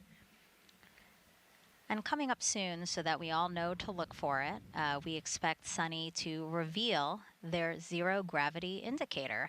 Usually it's a soft toy a crew picks to fly with them, and once that toy begins to float, it's a visual indicator, right, that they have reached the weightlessness of microgravity, because we just said they're buckled in and really nothing else should be floating around except for that zero gravity indicator. Yes, it's a great way to show that you've reached microgravity. Unfortunately, the camera views for Starliner when it's in free flight will not be transmitted back down to the ground real time. They'll be recorded, but not real time back down to the ground. So Suni will introduce this here on Earth. And what we're showing you now is a kind of toothed whale, and that's a male narwhal. A narwhal, as you can see there, we're showing you because that is the zero-G indicator that Suni chose with the help of her niece and nephew. Suni wanted to choose an indicator that raised awareness for how space and ocean research go together. Obviously, we've been talking about how Suni's really passionate about the ocean. So, and again, after all, space and the ocean really do go together because space gives us a very unique vantage point of our oceans. So this particular narwhal toy that you saw Suni holding in that picture coincidentally was named Calypso, which happens to be the name of today's Starliner spacecraft, which Suni named in 2019. And she named it Calypso to pay homage to the explorer Jacques Cousteau. He sailed his ship named Calypso all over the world to teach people about the ocean. You see Mr. Cousteau right there. Now, Suni believes Starliner will do the same for space, again, teaching people about space. And remember, Suni wasn't supposed to fly on the spacecraft. She was initially assigned as the commander of Starliner 1, the first post-certification mission, as we've been mentioning, but she was later reassigned to CFT and feels it's an honor to fly on the spacecraft she named. So really, the stars all aligned for her to be on this flight test today. She did. I think that's very special. I remember we were there all for the OFT landing when Butch revealed, or when Suni revealed the name Calypso. Yep, back in 2019.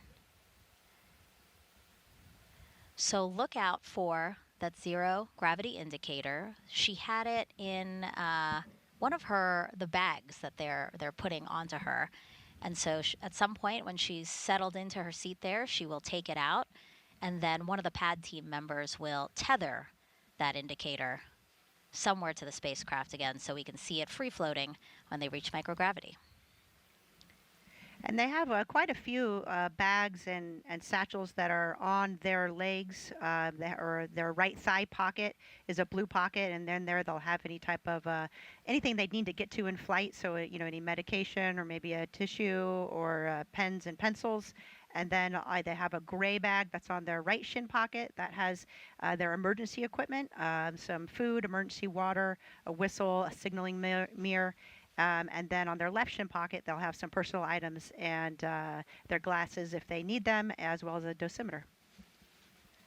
And I want to go back to something you mentioned. You were mentioning the camera views inside of Starliner. So yes, we do have several camera views inside Starliner, and we will have those views all the way until launch. So we will get to keep our eyes on the crew all the way down to T0.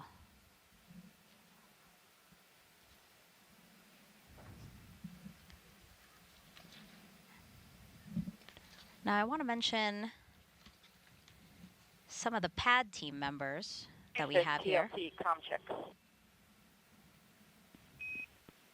Starliner Houston, we have you loud and clear, radar ground 1 for the PLT. Got you loud and clear as well. So comm checks again between Suni and Houston. It's part of the ingressing process, right? They get into the Starliner spacecraft, they get buckled in, then they do these comm checks with Houston, they do comm checks with each other, and then they do suit leak checks, and then the pad team will make sure that everything that's not supposed to fly to space is out of Starliner before they close the hatch and get ready for liftoff.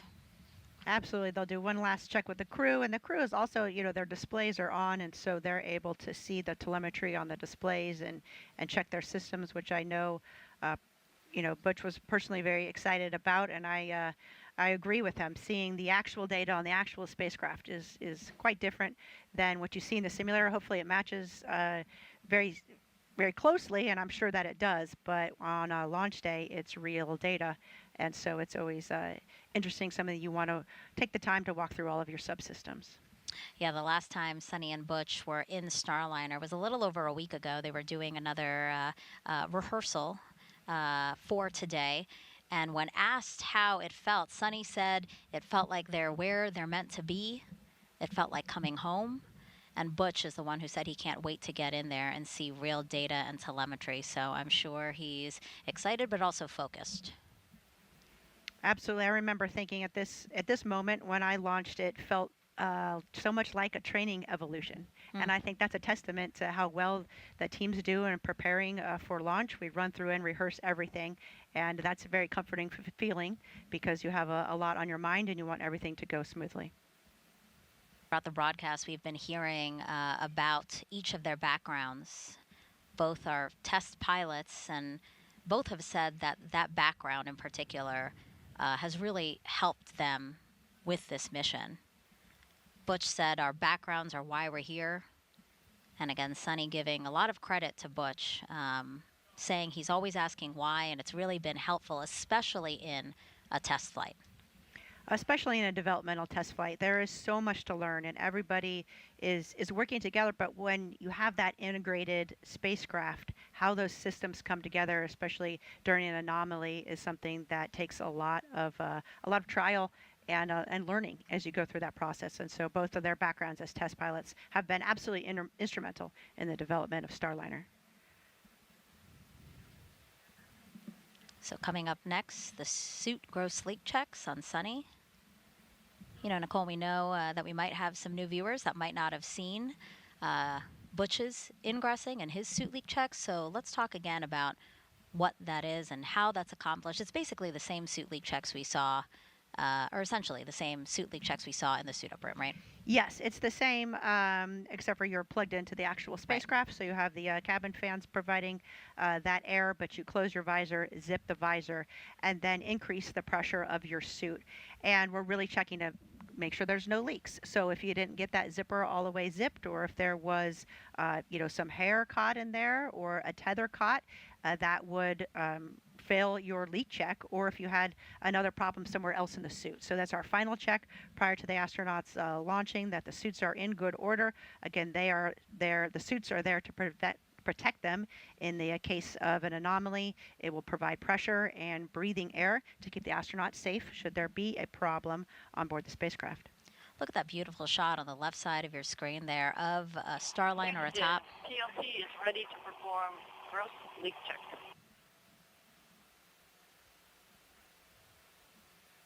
Starliner atop a United Launch Alliance Starliner Houston, we copy, ready for the gross suit leak check. PLT, your go.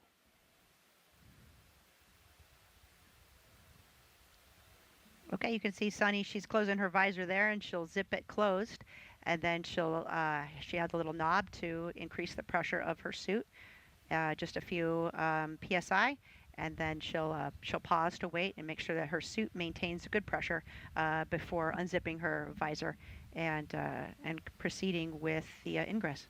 And this is the first time we're seeing these suits in action. So Nicole, did you have any input in how, I know that Suni and Butch, did you have any input in how these suits were designed?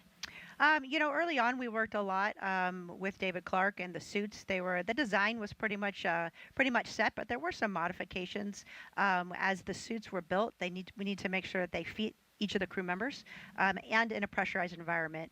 And so there were some adjustments that David Clark went back and made on the suits to make sure that we had still the ability to reach everything when the suit was pressurized, and also some work on the zipper. As you can see, the zipper is a critical component there at the helmet. You need to make sure that it's zipped, so we need to be able to visually confirm that it's zipped, be able to hold on to a tether that's on the zipper, and that the zipper is strong enough, and then we have a proper technique for zipping that helmet. Yeah, I remember Suni saying that one of the modifications was putting a T-bar onto the end of that zipper just so that they really had a good grip on it as they made sure that it was completely closed. Absolutely, and even though you have pretty good dexterity in the gloves, it's still difficult to hold on to a little tether, so the T-bar helps quite a bit.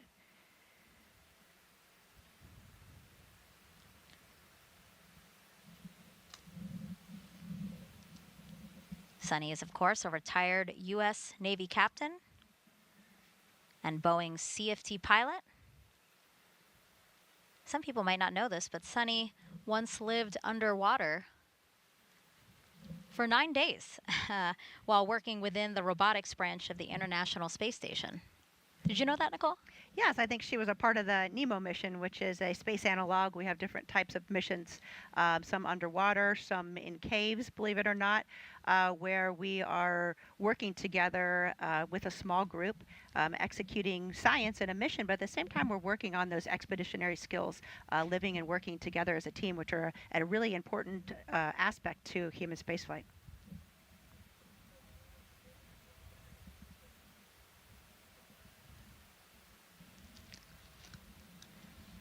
Check of the clock, 2 hours, 13 minutes and counting until liftoff of NASA's Boeing crew flight test.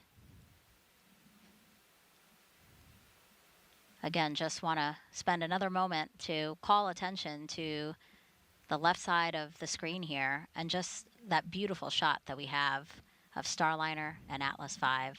Thank you for bringing it up full screen because it is really a great shot. Nicole just turned around. It's directly behind us here at the host desk just to take this moment in. It's absolutely beautiful. Sunset happening just about 20 minutes ago here on Florida's Space Coast. I mentioned this before, that things right now are looking good. The pad team had until 1 hour and 55 minutes to ingress the crew. All right, there we go.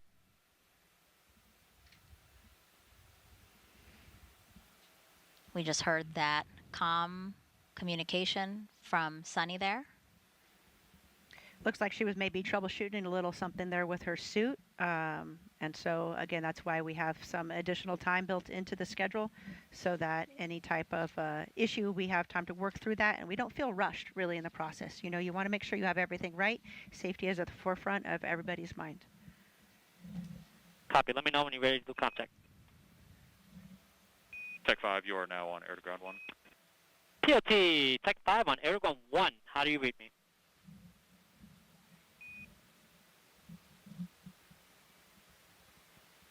Okay, I do not hear you. Do you hear me? Contact.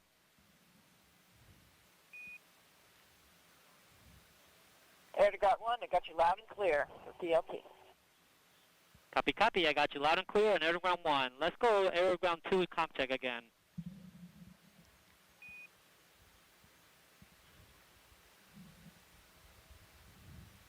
Tech 5.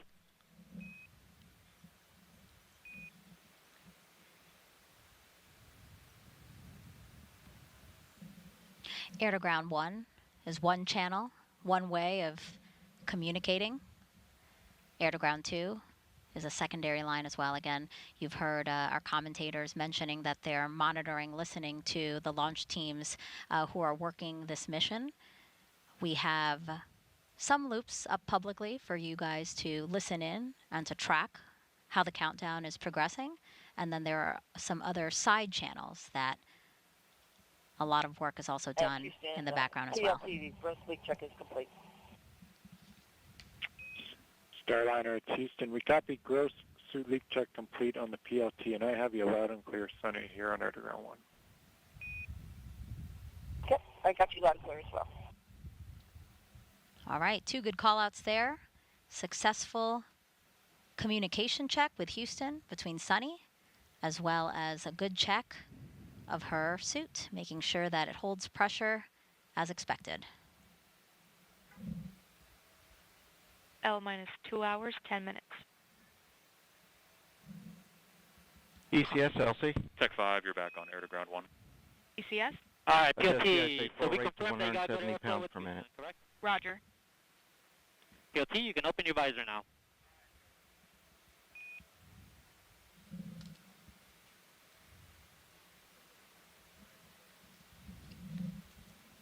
All right, with Suni opening her visor after a successful... And PLT, perform comm check on ICOM with CDR.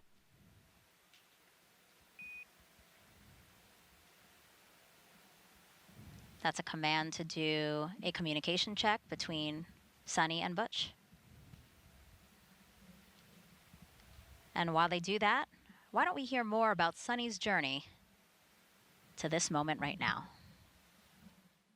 Exploration is curiosity. It's asking the question why. It's taking that next step. Every time we do something for the first time, we're expanding our knowledge. My name is Suni Williams, and I'm the pilot for NASA's Boeing Crew Flight Test Mission to the International Space Station. I feel really lucky to have grown up in a small town outside of Boston, Needham, Massachusetts. It was a great town because we were able to ride our bikes everywhere we went. My brother, sister, and I, we were all swimmers, and it was just a great childhood. My dad was a doctor and also did neuroscience research. We were the strange family who had pictures and diagrams of brains on our dining room table. My older brother went to the Naval Academy. I started researching a little bit, and I thought, well, what the heck, I'll try this out. And when I went, I found that I really loved it. Teamwork, followership, leadership, those opportunities that we had right from the very beginning, and to accomplish something a little bit bigger than yourself. And I think that paved the way for the rest of my career. Got a basic engineering degree from the Naval Academy. I really didn't know what it was all about when I went through that course curriculum, but when I went to test pilot school, all of that stuff sort of gelled together. I was like, oh wow, this is why we do math modeling. This is how we try to predict how change in an engine is going to affect the way the helicopter flies.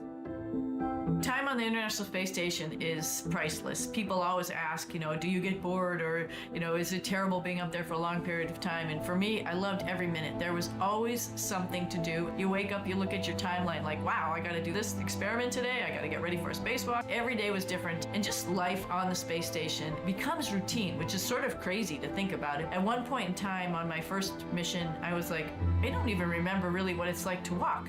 I've been flying around for so long, I don't even know what it's like to sit down. I got assigned to the commercial crew cadre in 2015. We went to the companies, found out the shell of their programs, and then actually started working with them to make them what they are today to accommodate astronauts.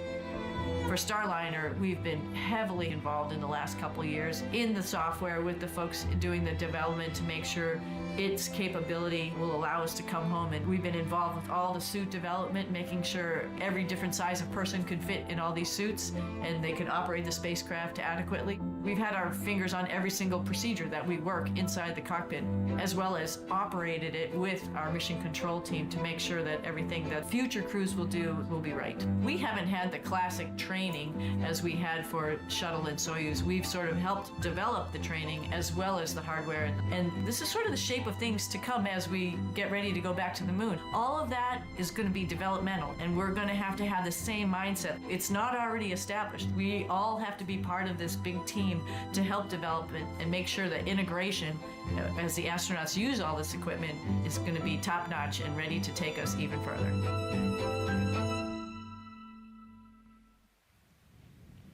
2 hours, 6 minutes and counting until liftoff of CFT.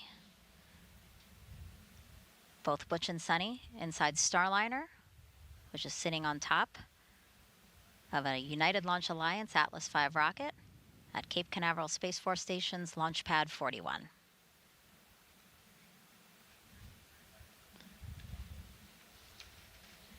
As you can see, we still have a pad team member in there. Looks like they're still helping either Suni with something or, again, just readying the spacecraft for launch. You know, it's interesting because the spacecraft is made for microgravity, and so actually you can't stand on the floor of the spacecraft, and so there's some special flooring pieces that are installed so that the pad team can walk around without damaging any of the components of the spacecraft and help get the astronauts strapped in. So I know as one of their final checks, they'll remove that specialized flooring and check the configuration inside of the spacecraft. As you mentioned, to get everything out that doesn't need to go to space.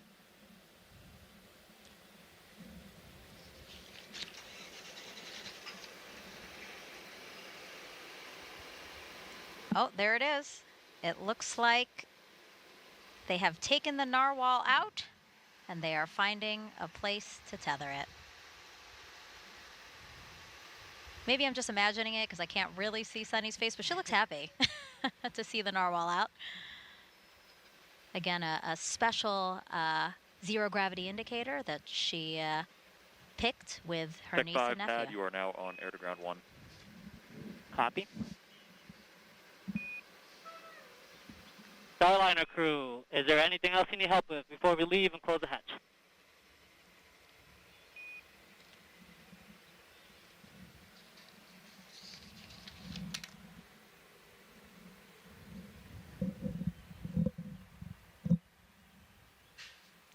Waiting to hear if Butch and Suni say anything over the loops. All right, Starliner crew, it's been an honor to strap in. Not my crew, but my friends. Have a safe flight. See you up there. I love that. Sounds like strap-in, everything went well.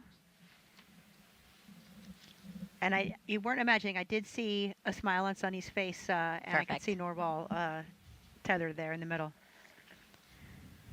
And again, I love that comm check again to say they're friends. Dee, you've been saying this throughout the broadcast, really, but Butch and Suni have been working so closely with everyone who is needed to make this mission possible that they kind of all just feel like family. Absolutely. You know, we've been working with them for years. They've been a part of, just as Nicole mentioned, all of the processes, all of the training, making sure that the spacecraft works as it is supposed to. And of course, now they're both on this flight test where they're going to do this mission and confirm that. So, you know, we have gotten very, very close with them. And this is an exciting moment for us to see this. And looking forward to seeing them lift off and begin this mission. You know, it's interesting because you think of, you know, Butch and Suni, of course, are the astronauts on top of the rocket right now and the ones going to space, but they really do represent, you know, that huge family of NASA and Boeing and everybody that's worked so hard to get to this point. Go ahead, AC. Okay, evaluating the SRV, we're most likely getting above the call cycles of this valve. We still have 2+ hours to go, so most likely exceeding the fall value. We do not have a path to proceed further at this point. Roger. So at this point, your recommendation is to secure operations for today? That is correct. Roger. LD, LC on channel 1. Yes, sir. LD concurs with that. Roger. Flight and Slick, channel 1. Flight here. Slick's on channel 1. Yeah, Roger. So the engineering team has evaluated the vehicle is not in a configuration where we can proceed with flight today. So we're going to initiate our scrub and recycle operation. Roger. Flight copies. Roger. And if you're just joining us, I'll look at the clock Well, here. personnel, this is LC on channel 1. Let's turn to page 187, scrub crew egress operations.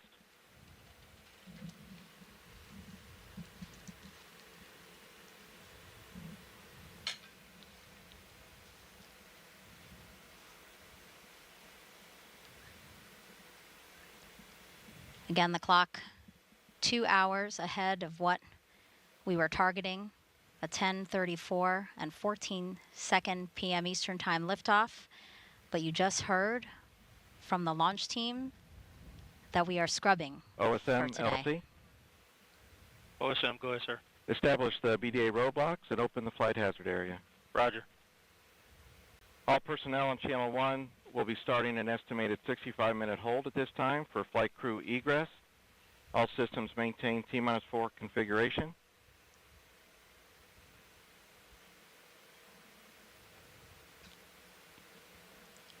As we hear some communication between team members, let's get it over to ULA's Dylan Rice to walk us through what we know so far and what we can expect moving forward today. Thanks, Megan. So the team has had some observations on an oxygen relief valve on our Centaur second stage, and the team is just not comfortable with the signatures that they're seeing, the response out of that valve, and so out of an abundance of caution, we are not going to continue with our launch operations today.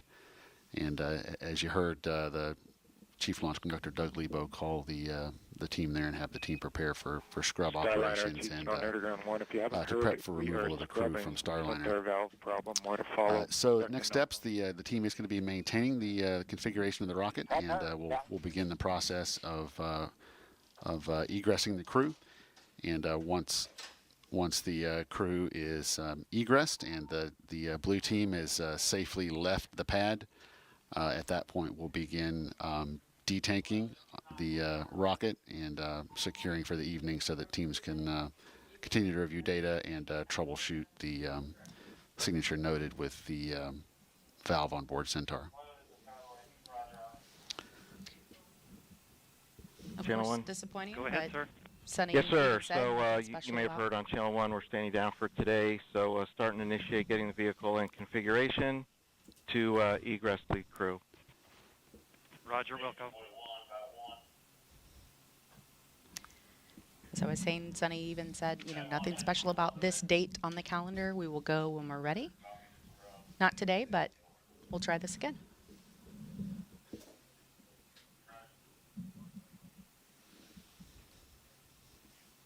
So a lot of what's going to be happening now is sort of what we've seen happen up to this point, just in reverse.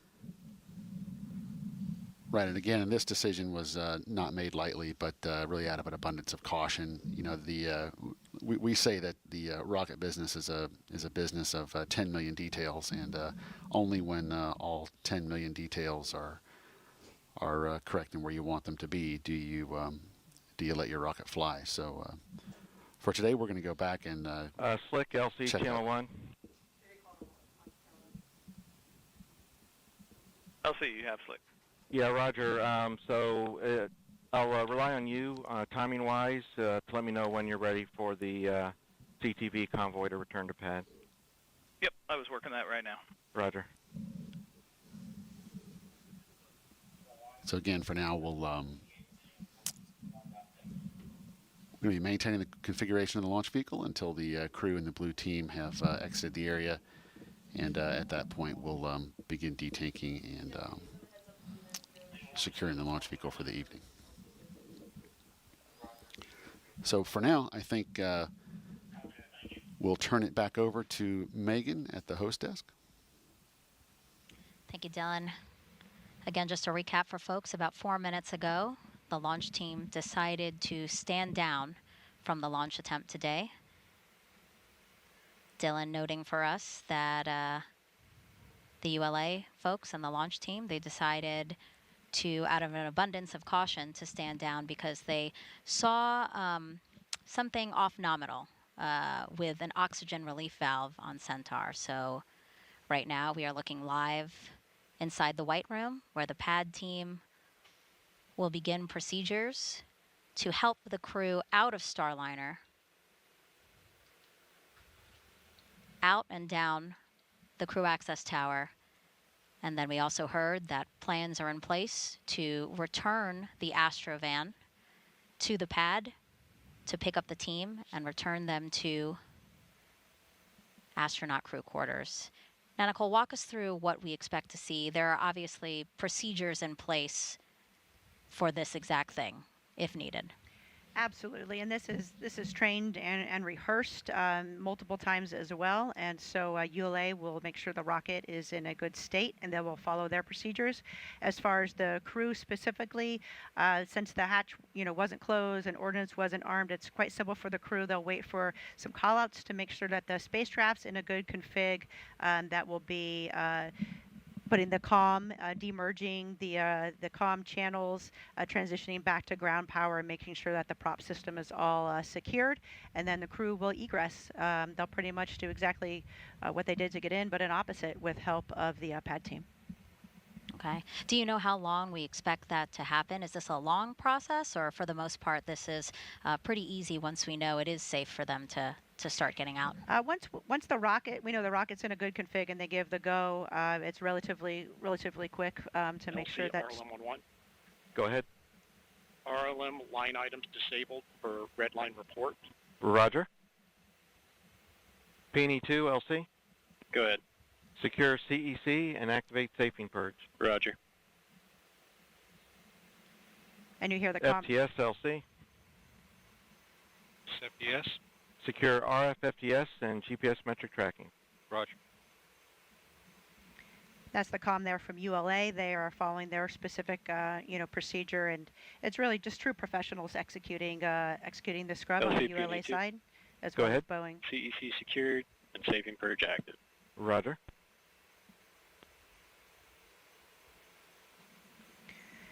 Another look inside Starliner. Butch and Suni there. Butch closest to us, Suni to his right, and a pad team member in there who will soon help them get out of Starliner. Nicole, you were saying, you must know how they might be feeling right now. You're close with them as friends and also as a fellow astronaut.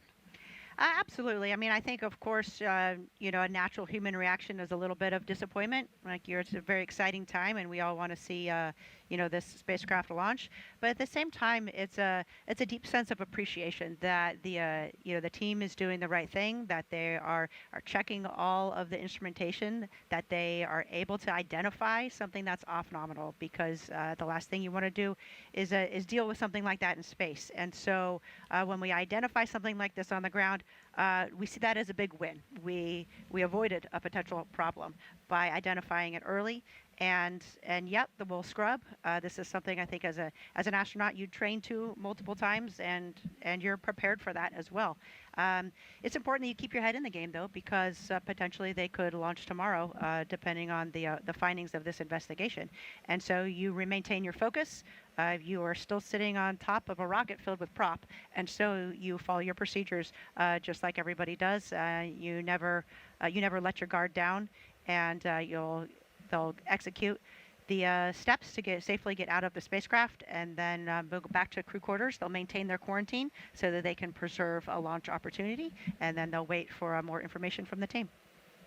Yeah, you talk about how the team rehearses all different scenarios. It truly is. I mean, can you talk for those who might not know, can you talk about the process of, simulating all the things that could go wrong so that if it does happen, everything is kind of rote. It's kind of just like muscle memory, and you don't really have to think too much because you just know it like the back of your hand. Absolutely. That is the most important part about being well trained. And it's not only the astronauts, it's the entire team. So you see that the pad team knows exactly what they need to be doing. You can hear the comm from ULA. Everybody at their console has specific responsibilities and steps that they need to take. And each member of the team is critical to make sure that we're successful in these type of procedures. And we train to them in simulations, scrubbing, and pretty every contingency that we can think of, we will actually run through.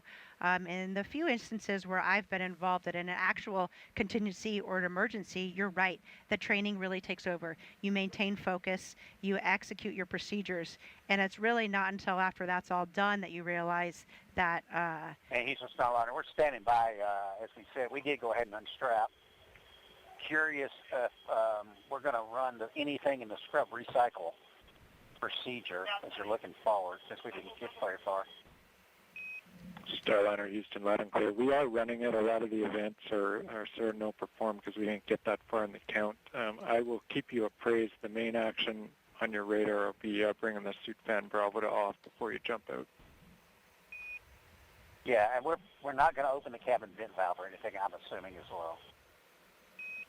Negative, yeah, hatch is open, so none of that applies. Yeah, that's what I see. Okay, thanks. And that was our Capcom capsule communicator, Josh Kutrick, who will be flying on Starliner 1. He's the Capcom for Ascent, and he was just talking to Butch about the scrub recycle procedures that he has in his checklist. And Capcom is the voice that we've primarily been hearing talk to the astronauts, correct? Yes, during the comm checks, you'll hear a lot of different folks talking on the loops. But really, once the launch happens and they get to orbit, then the only person talking to the crew is the Capcom. And LC Slick on Channel 1. Go ahead, Slick. Yeah, we're getting ready for crew egress, so we would be good for the CTV to come to the pad gate and hold there. Roger. OSM, LC? OSM. Roger. Notify crew transport convoy to return to pad, permit entry into the BDA, and ask them to hold at the pad gate, please. Roger. Call-outs now to have the Astrovan return to the launch pad to pick up the crew once they have egressed, excuse me. And you can see Butch and Suni, they're unstrapped and visors are up. They're just waiting for the call from ground to turn off that suit fan, which is the fan that's providing air to their suits prior to detaching their suits from the spacecraft and exiting Starliner. Again, if folks are just joining us, about 12 minutes ago, the launch team has decided to stand down from today's launch attempt. We were targeting 10:34 and 14 seconds Eastern Time for liftoff of NASA's Boeing crew flight test. We now are looking at Commander Butch Wilmore and pilot Suni Williams. They are in the Starliner spacecraft, awaiting word that they can continue with egress procedures. Starliner Houston, still with you. No real change. OFM is off. The prop system is not secured, but it's an unknown and an expected config, and we'll still get suit fan Bravo off here before you jump out. Otherwise, just stand by for us. Yep, we're standing by. Thank you. The reason the launch team is standing down today is so that they can evaluate an oxygen relief valve on Centaur.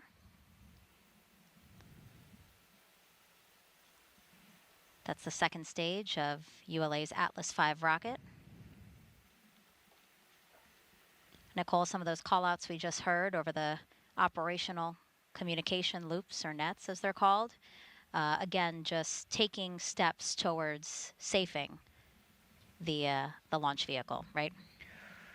Yes, ULA is working towards making sure the launch vehicle is in a good config, and then Mission Control is focusing on Starliner, the spacecraft itself, to make sure that the systems are in the proper configuration before the astronauts exit the spacecraft. And I think you heard the call there from Josh that the final thing will be to turn their suit fans off. And so the controllers in Mission Control, the flight controllers are now sending commands, to the spacecraft to get it in that good config, and then Butch will send that final command for the suit fan. Throughout the show, we've had commentators across NASA, Boeing, and ULA monitoring the launch. So why don't we head back over to our ULA commentator, Dylan Rice, who continues to monitor what's happening now as we take steps to egress the crew. Thanks, Megan. Yeah, you've heard some of the communication as the team has gotten into the securing processes here. So from a rocket perspective, really what's going to happen next is we're just going to hold the current configuration of the rocket. We're not going to start detanking. We're not changing any configuration at all until the crew has egressed the capsule and the team has left the pad. There were a couple of LCOSM. Go ahead. Yes, sir. You have per step 90. You have 20 personnel entering BDA at this time. Roger. Okay, with that call indicating the crew convoy has now arrived back at the pad. But there were a couple initial securing items that we did early on in the process here, and that was securing our RF systems and then stopping the Centaur engine chill down, given that we're not planning on launching today. Otherwise, the launch vehicle is maintaining a safe configuration until we get the crew and the blue team away from the pad. And in a situation like this, if we see any data signature that is not something that we have seen before, then we are just simply not willing to take any chances with what is our most precious payload. So we're going to take a step back, go review that data, go understand why this signature is different from what is in our previous experience base, and then we'll take whatever action required before we reattempt a launch. So for now, the team is going to continue to watch over the launch vehicle as the crew gets ready to egress the capsule. The 3 members of the ULA Blue team now are going to be standing by, waiting to secure the white room once the crew has egressed Starliner, and then at that point we'll close Starliner up and begin our detanking. So in our planning and in our practice runs, that whole process takes just a little over an hour. So we're I believe we're approximately 15 minutes into that time now. So very shortly we'll be seeing the astronauts egress the capsule and then make their way down the crew access tower back to the van and back over to the ONC for the evening. And of course, all of our teams do so much training, so many run-throughs, and scrubs are no different. We run through good days, and we also run through scrubs. So this is not the first time these teams are going through these motions, even though this is the first time we have had a crew on Starliner. So they will be going through their procedures for this scrub. I think we saw just a second ago some of the pad team members flipping through, and they're going to be leaving everything in the proper configuration for... And Houston PLT is egressing. I'm waiting on the fan call. Copy, we still got good video, and we will call you for suit fan Bravo. Thanks. Okay, up. All right, so Butch just waiting now while Suni gets out first. Just like we saw Butch go in first, Suni come in second. They'll go. And Starliner, Houston for CDR this time. We see you getting out. As soon as you are on your way out, you're going to shut that suit fan Bravo off. Let us know when it's off. Welcome. And Suni making her way out of the spacecraft now. The pad team there to help her get out. You know, and Lauren, just like we talked about when we started the built-in hold as we prepared to load the astronauts, this countdown has really been developed to support, you know, not only just 2 astronauts but 5, even 7 astronauts on Starliner, right? So the same thing with the egress procedure. When it comes time to pull astronauts out, the time that we've got allocated could support as many supports pulling a full complement of astronauts off of Starliner. That's not what we're doing today. We've just got Butch and Suni on board, and so you know, it is possible that we'll be moving much more quickly into our scrub detank operations. But for now, we have got bookmarked that 65 minutes to get the crew off, but probably will not quite take that long, given that we're only pulling two people out of Starliner. And of course, this happened early enough in the countdown that the pad team was still there. We didn't have to wait for the pad team to return and help them get out.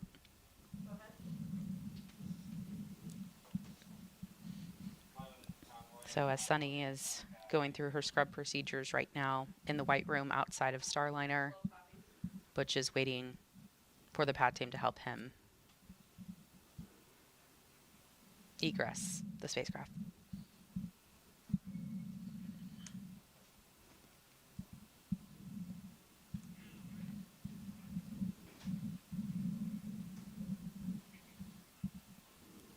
And again, these are contingency procedures that, just like the launch procedures, we have exercised these contingency procedures as well for launch scrubs and having to come down off the tower and head back to the ONC. So nothing new to this team. This team has been through these procedures, and they're very well understood. LC Slick on channel 1. Go ahead, Slick. Hey, looks like CDR is out. We're going to go do a few things, but we'd be ready to do comm checks with LC on the OSE radio here in a minute, and we'll get the CTV up to the base of the cat. Roger. You see Butch is now out of Starliner, back into the white room as they start to detach some of those items that were on his spacesuit. You know, that previous call we just heard as well, once the astronauts are out of the capsule and the blue team is complete up on the tower, they're not in complete communication, you know, via the hardline communication systems like we've been talking, nets and loops all evening long. So that previous call there was to establish a comm check with the chief launch conductor via the walkie-talkie. So we do have the walkie-talkies available for those periods of time when we're not actually on the hardline communication system. So they'll be executing that comm check shortly. And again, that's per one of our contingency procedures. We have got plans in place to address most problems that come up, and that is one of them. That just make sure your walkie-talkies work before you unplug yourself from the hardline communications systems. And again, those walkie-talkies allowing the team to communicate with the team in the field to communicate with the team back here in the Launch Control Center as they're driving out of the pad and over to the fallback area. The Astrovan will be there shortly to pick them back up and take them back over to crew quarters. If you are just joining us, we were supposed to be about an hour and 38 minutes away from launch right now, but the teams have decided to stand down today. That's why you see the astronauts in the white room. They were strapped into Starliner, and we have just been going through procedures to get them back out of Starliner and soon headed back to crew quarters.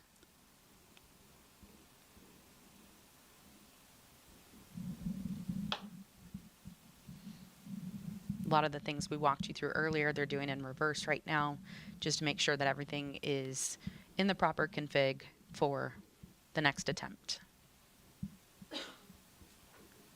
You know, Dylan, Suni recently was talking to media, and she made the comment that one of her... OSM, LC. OSM, go ahead, sir. Roger. A crew transport vehicle is clear to proceed to the CAT. Roger, copy that. All right, so the Astrovan will be pulling up to the crew access tower now to come pick up Butch and Suni.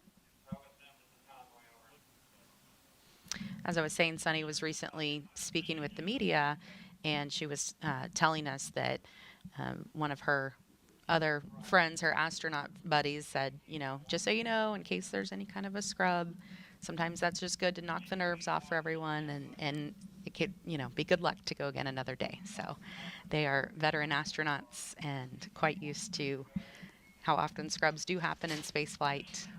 You could see they're laughing there on the left of your screen. So they're in good spirits. Of course, these days are, you know, disappointing for teams, LC but Slick on channel definitely 1. not Go something. ahead, Slick. We're ready for the flight crew and support personnel to perform OSE radio comm checks and to proceed to the ground level. They'll exit the white room and give you a call. Roger. And Lauren, as test pilots, you know, they're very familiar with contingency procedures Yes. as well. Because when you're testing a new system, obviously there's always going to be some findings, some of them more significant than others. But either way, the test pilots would be in a unique position to expect the unexpected and to be adaptive, which I know both of them are.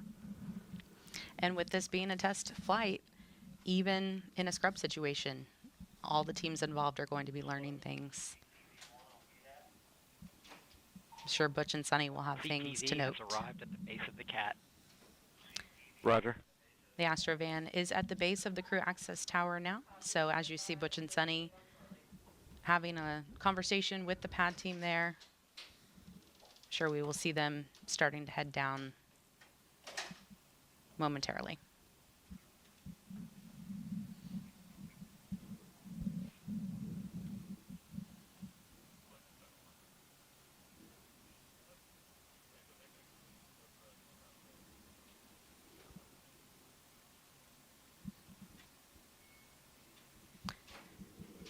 Teams on some of the side nets are telling us the crew egress procedures are complete.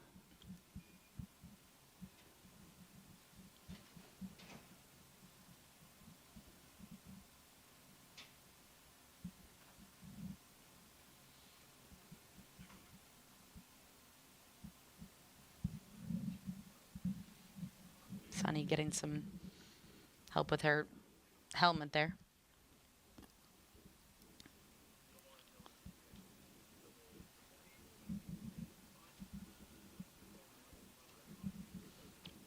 All right, they are on the move. They are going to be headed back into the elevator. They are on level 12, so headed back down to the base of the crew access tower, and we'll get back into the Astro van to head back to crew quarters. And with that, we will send it back over to the ladies at the desk, Megan, Dee, and Nicole. Thank you, Lauren and Dylan, for giving us more insight into today's scrub. Now, so we just saw Suni and Butch get into the elevator from level 12 here at the crew access tower, and they are now going down to the pad, where, as you just heard, they will get into the Astrovan. Nicole, what are the next procedures, right? So they'll go back to astronaut crew quarters, and what happens then? So they'll go back there and obviously get out of their spacesuits, and then we can expect a brief. The astronauts will get briefed on the details of the anomaly that was seen on Centaur and information at the ground floor and exited the CAT elevator. Roger. And information on what the next plan is. And so, hopefully we have an opportunity to launch tomorrow, but we don't have enough information yet to know. But the crew will plan on that, right? They have to always be prepared. And so they will follow their schedule as far as eating and sleeping and other, briefings that they need to obtain. And they'll make sure that they kind of reset themselves. So they'll have a chance to reunite with their immediate family. And again, that's why everybody stays in quarantine, so that even in a situation like this, they can, the support folks as well as family can still be together. Yeah, everything is choreographed down to the minute. You were talking about their schedule because, again, since this launch is later at night, everything has to shift so that they're awake and ready for launch when it is. Yes, sleep shift is a big part of it, and even though we see this launch at 22:30, the astronauts have already been up for 5 hours, and once they launch and get to orbit, they still have a lot to do in orbit to test out the systems of Starliner, and so it's a very long day. It's important that they are well rested and ready to go. And now we see the Astrovan backing up away from the elevator that took the crew to and from level 12 of the crew access tower. Again, on their way to astronaut crew quarters inside the Neil A. Armstrong Operations and Checkout Building. This drive, again, will take about 20 to 25 minutes. Nicole, you mentioned that because of the scrub, they will have time to see their families again. That must be nice to have that opportunity to reconnect with them. I think it is. There's always, a ton of emotions associated with launch, and maybe you don't realize it at the time, but I remember talking to my husband and son after launch. Crew transport vehicle has exited the pad gate. Roger. And just a comment on how much just energy and excitement. And when you have all those emotions running through your body, it can be quite exhausting. So it'll be nice to have a chance to reunite with their family, as well as the astronauts and the other support personnel back at crew quarters. I'm sure they'll have a nice meal, which I know Butch always comments on the wonderful food and the folks that take care of us at astronaut crew quarters. And so we're thankful to continue to have their support, and then we'll be standing by for the next steps. Yeah, that's interesting and very correct of you to say that Butch, in the last few days leading up to launch, has been talking about how excited he is for the food here at KSC. So hats off to the chefs at astronaut crew quarters. Butch was looking forward to a meatloaf meal. I'm sure he had it before launch, and Suni was looking forward to eating some salmon. So at least they'll be treated to another delicious meal at astronaut crew quarters. And even, the folks all the way from the chefs to the to everybody that keeps the crew corridors up and functioning, this has all been rehearsed and part of a plan. So all these the contingency plans are laid out and in place, and now they just need to be executed. And you had mentioned that there is an opportunity to launch tomorrow. There's an opportunity to launch May 10th and May 11th as well. We say opportunities to launch because we just know the date and time is reserved on the range. Can you talk to us about that? Yes, an opportunity really means, from an orbital mechanics standpoint, as far as the spacecraft rendezvousing in a proper profile with the International Space Station and range availability. That's all we know when we say a launch attempt. There's still a lot of other factors, weather often being one of the biggest ones, and then of course the status of the spacecraft and the rocket. Those are the status is unknown right now, and so we'll stand by for further information. And once we have that information, NASA, together with Boeing and ULA, will determine what the next launch attempt will be. So that's kind of the difference when we talk about a launch opportunity versus a launch attempt. Right. So I'll list, the backup launch opportunities we have. But again, these are just opportunities, as Nicole has been saying, and as well as Dylan. LC, this is FTS on channel 1. Go ahead, FTS. Yeah, step 50, RF, FTS, and GPS metric tracking is secured. Roger.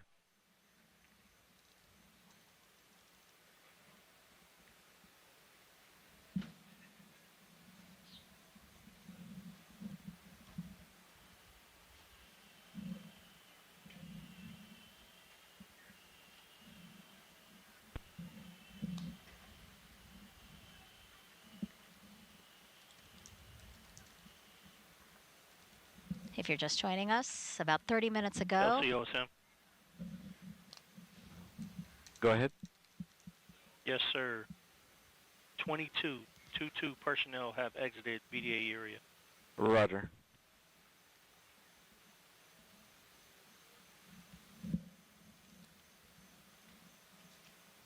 About 30 minutes ago, the launch team decided to stand down from today's launch attempt of NASA's Boeing crew flight test. Out of an abundance of caution, the launch team wants to reevaluate an oxygen relief valve on the Centaur, which is the upper stage of the Atlas V rocket. Right now on your screen, you're watching Butch and Suni and their full security convoy make their way from Launch Pad 41 on the Cape Canaveral Space Force Station, and they will make their way through Kennedy Space Center to make their way back to astronaut crew quarters. The ULA team will evaluate, again, that valve. And Nicole, you were saying that you expect the crew to get some sort of briefing as to what information the team might have to share with them when they get back to crew quarters. Absolutely. I expect that they'll get a preliminary briefing as soon as they get changed out of their flight suits or spacesuits, and with just the information that they have. And then they'll set a time for a follow-on briefing. Maybe that will be tonight, maybe it'll be tomorrow. It really depends on the situation. But it's important that the crew is aware of what the issue was, and that they understand the steps that were taken, obviously before they attempt another launch. We've been saying throughout the broadcast that Butch always likes to ask why. I'm sure he'll be very vocal as we make plans for a next launch attempt. Absolutely, and rightfully so, I think, the great thing is that we have a great team with Boeing and ULA and NASA, and so everybody will come together and talk about, the anomaly and what they've done to address it, and then together we'll make a decision. They'll make a decision when it's appropriate to attempt another launch. And so it's really a team effort, and it's important that we have each member of the team looking at those different opportunities and looking at them from each different perspective. And again, we'll also be taking a look at the weather. So a lot of other factors that will roll into it. From the host desk here, we can see in the distance some of the lights from the convoy making their way past the press site here where we are sitting, which is across the street from NASA's Vehicle Assembly Building. And then they will make their way to crew quarters.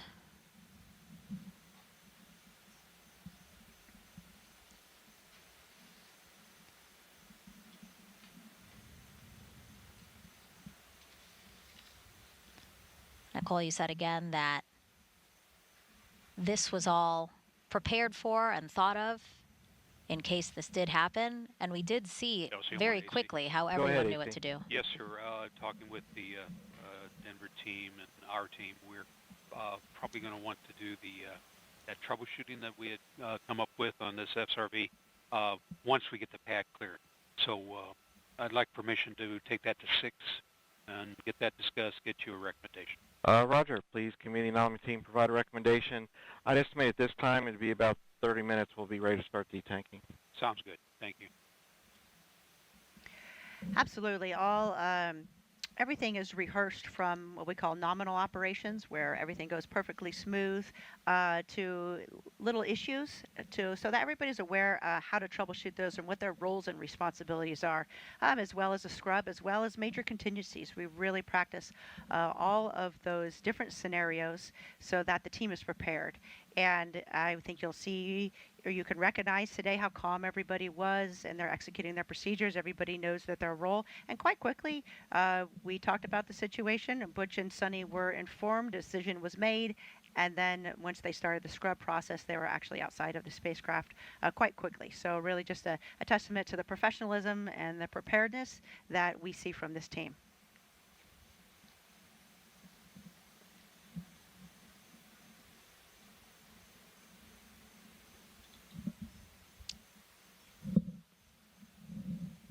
And I think we see the Astrovan passing the press site and the VAB right now.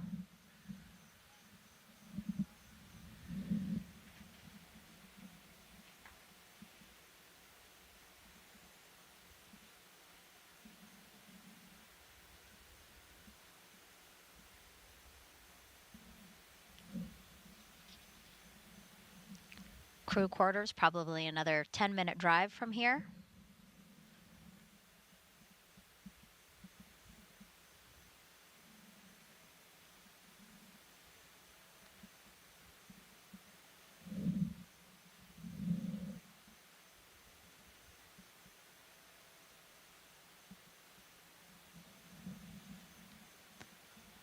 This crew flight test, a historic one, only the 6th time that NASA will fly a new crew transportation vehicle.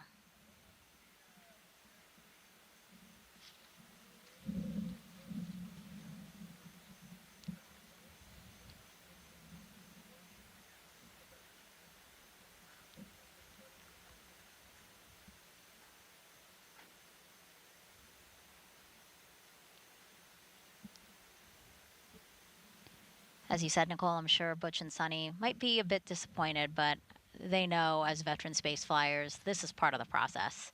You know, everything has to be right, and a particular date and time isn't the final say at all.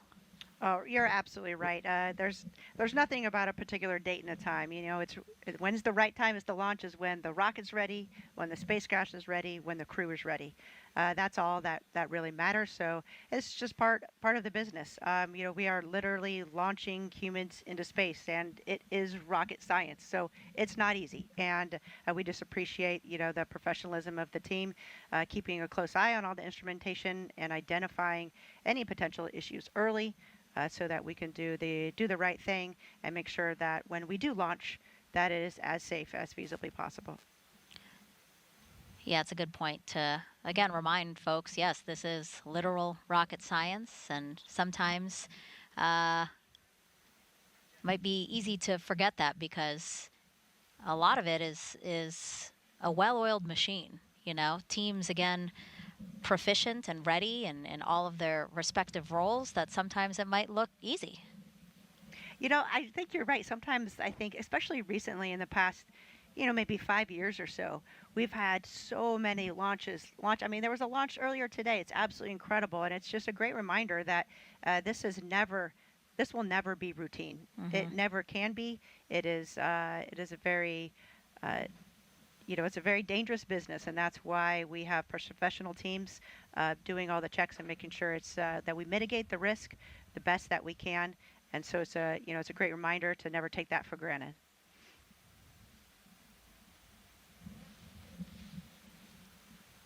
Anything you might want to say to Butch and Suni tonight? I mean, actually, do you plan to maybe have an opportunity to touch base with them, and what might you say to them? I'll shoot them a text, but I'm sure they'll be quite busy with seeing their family, and I'm sure that from their family and friends, you can imagine how many texts and phone calls they're going to get. But I think it's important that they maintain focus, and they know that too. So I think a lot of folks, especially in the astronaut corps, will kind of just leave them alone, knowing that they have a lot to deal with, a lot going on. They need to stay in the game because potentially they could launch tomorrow, since there is a launch opportunity. And I can just imagine Butch with a smile on his face saying, "Yeah, well, this is human spaceflight. That's the way it goes," And he and Suni thinking of this as just another great rehearsal for the entire team to walk through.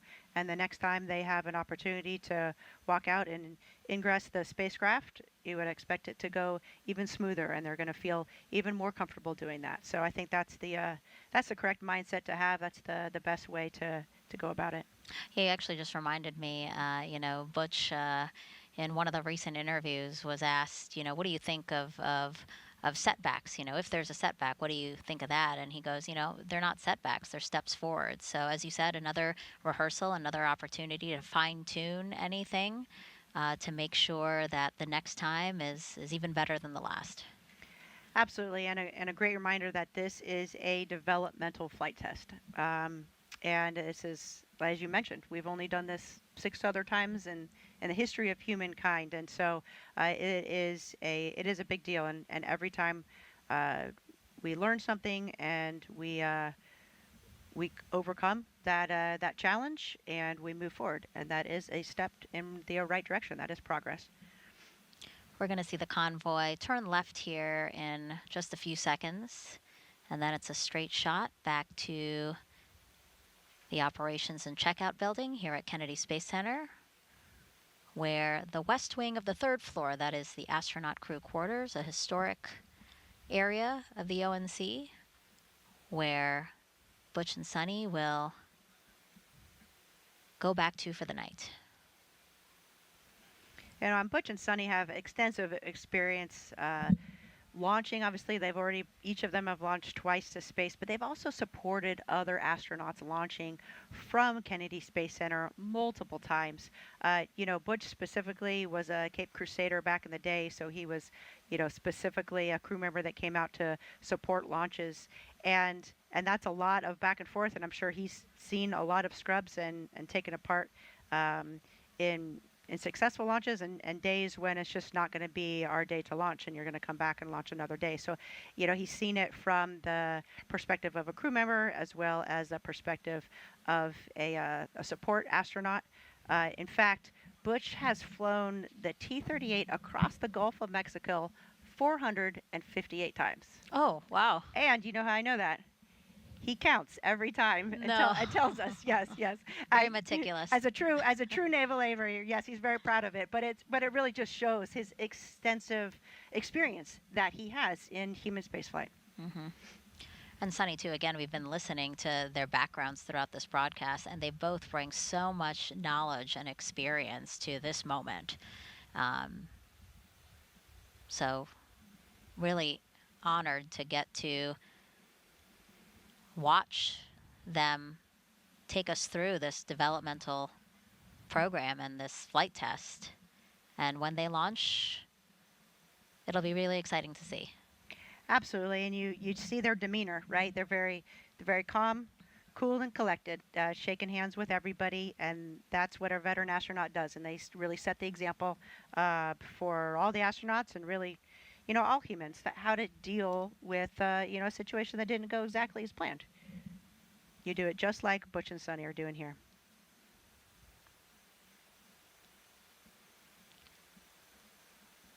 We're tracking the Astrovan, pulling into the parking lot of the operations and checkout building here at Kennedy Space Center. Make a couple of turns, and then we'll see the Astrovan back in front of those doors we saw Butch and Suni walk out of about 2 hours ago.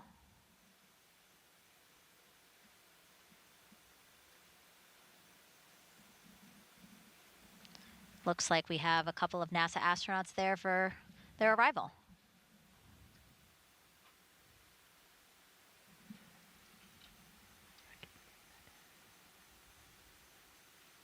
Oh, there's Mike Fink. We just saw him, Mike Fink walking up, so he's still obviously there every step of the way to support the astronauts.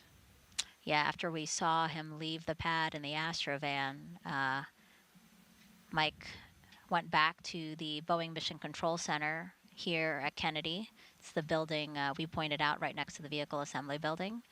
And he was going to watch launch from there. So I'm sure after the scrub was called, he made a point to be back here to welcome Suni and Butch.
Yeah, so quick final.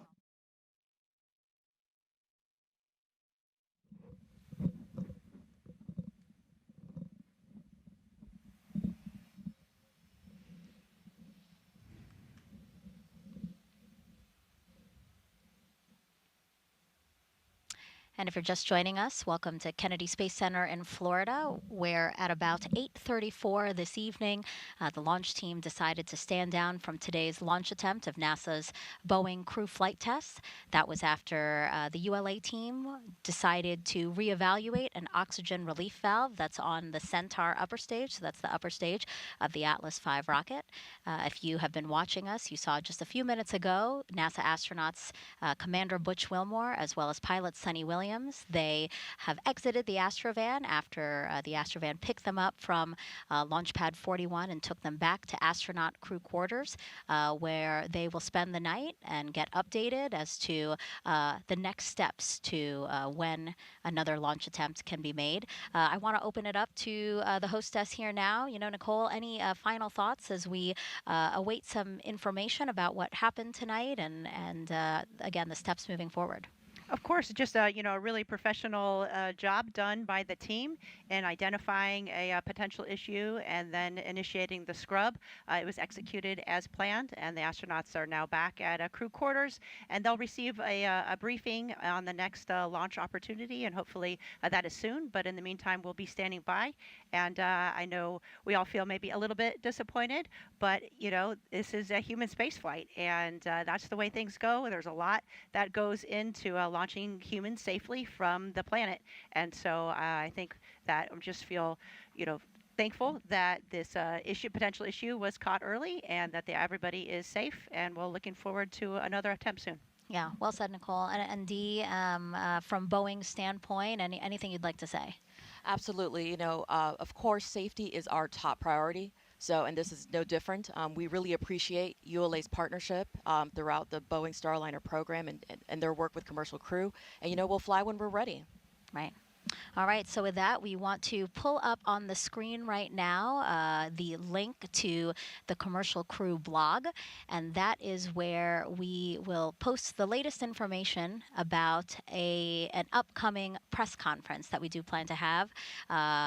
We do want to be able to share with you what we do know about the reason why we stood down today from launch. So again, take a look at your screen, blogs.nasa.gov/Boeing crew flight test. Again, that's where you can go to find out when we will have that press conference, which will be on NASA TV. So again, you are watching NASA TV right now, so this is the place where you'll be able to watch that press conference. We're aiming for about an hour or so, but again, we do want to give our teams as much time as they need to gather the most accurate and timely information they can for you, and again, we will share that at that upcoming press conference. But for now, again, we want to thank you so much for sticking with us and watching our live coverage of the first launch attempt of Boeing's crew flight test, NASA and Boeing's crew flight test. But until then, and that press conference, we hope to see you on there for more information about when we can next launch. Have a good night.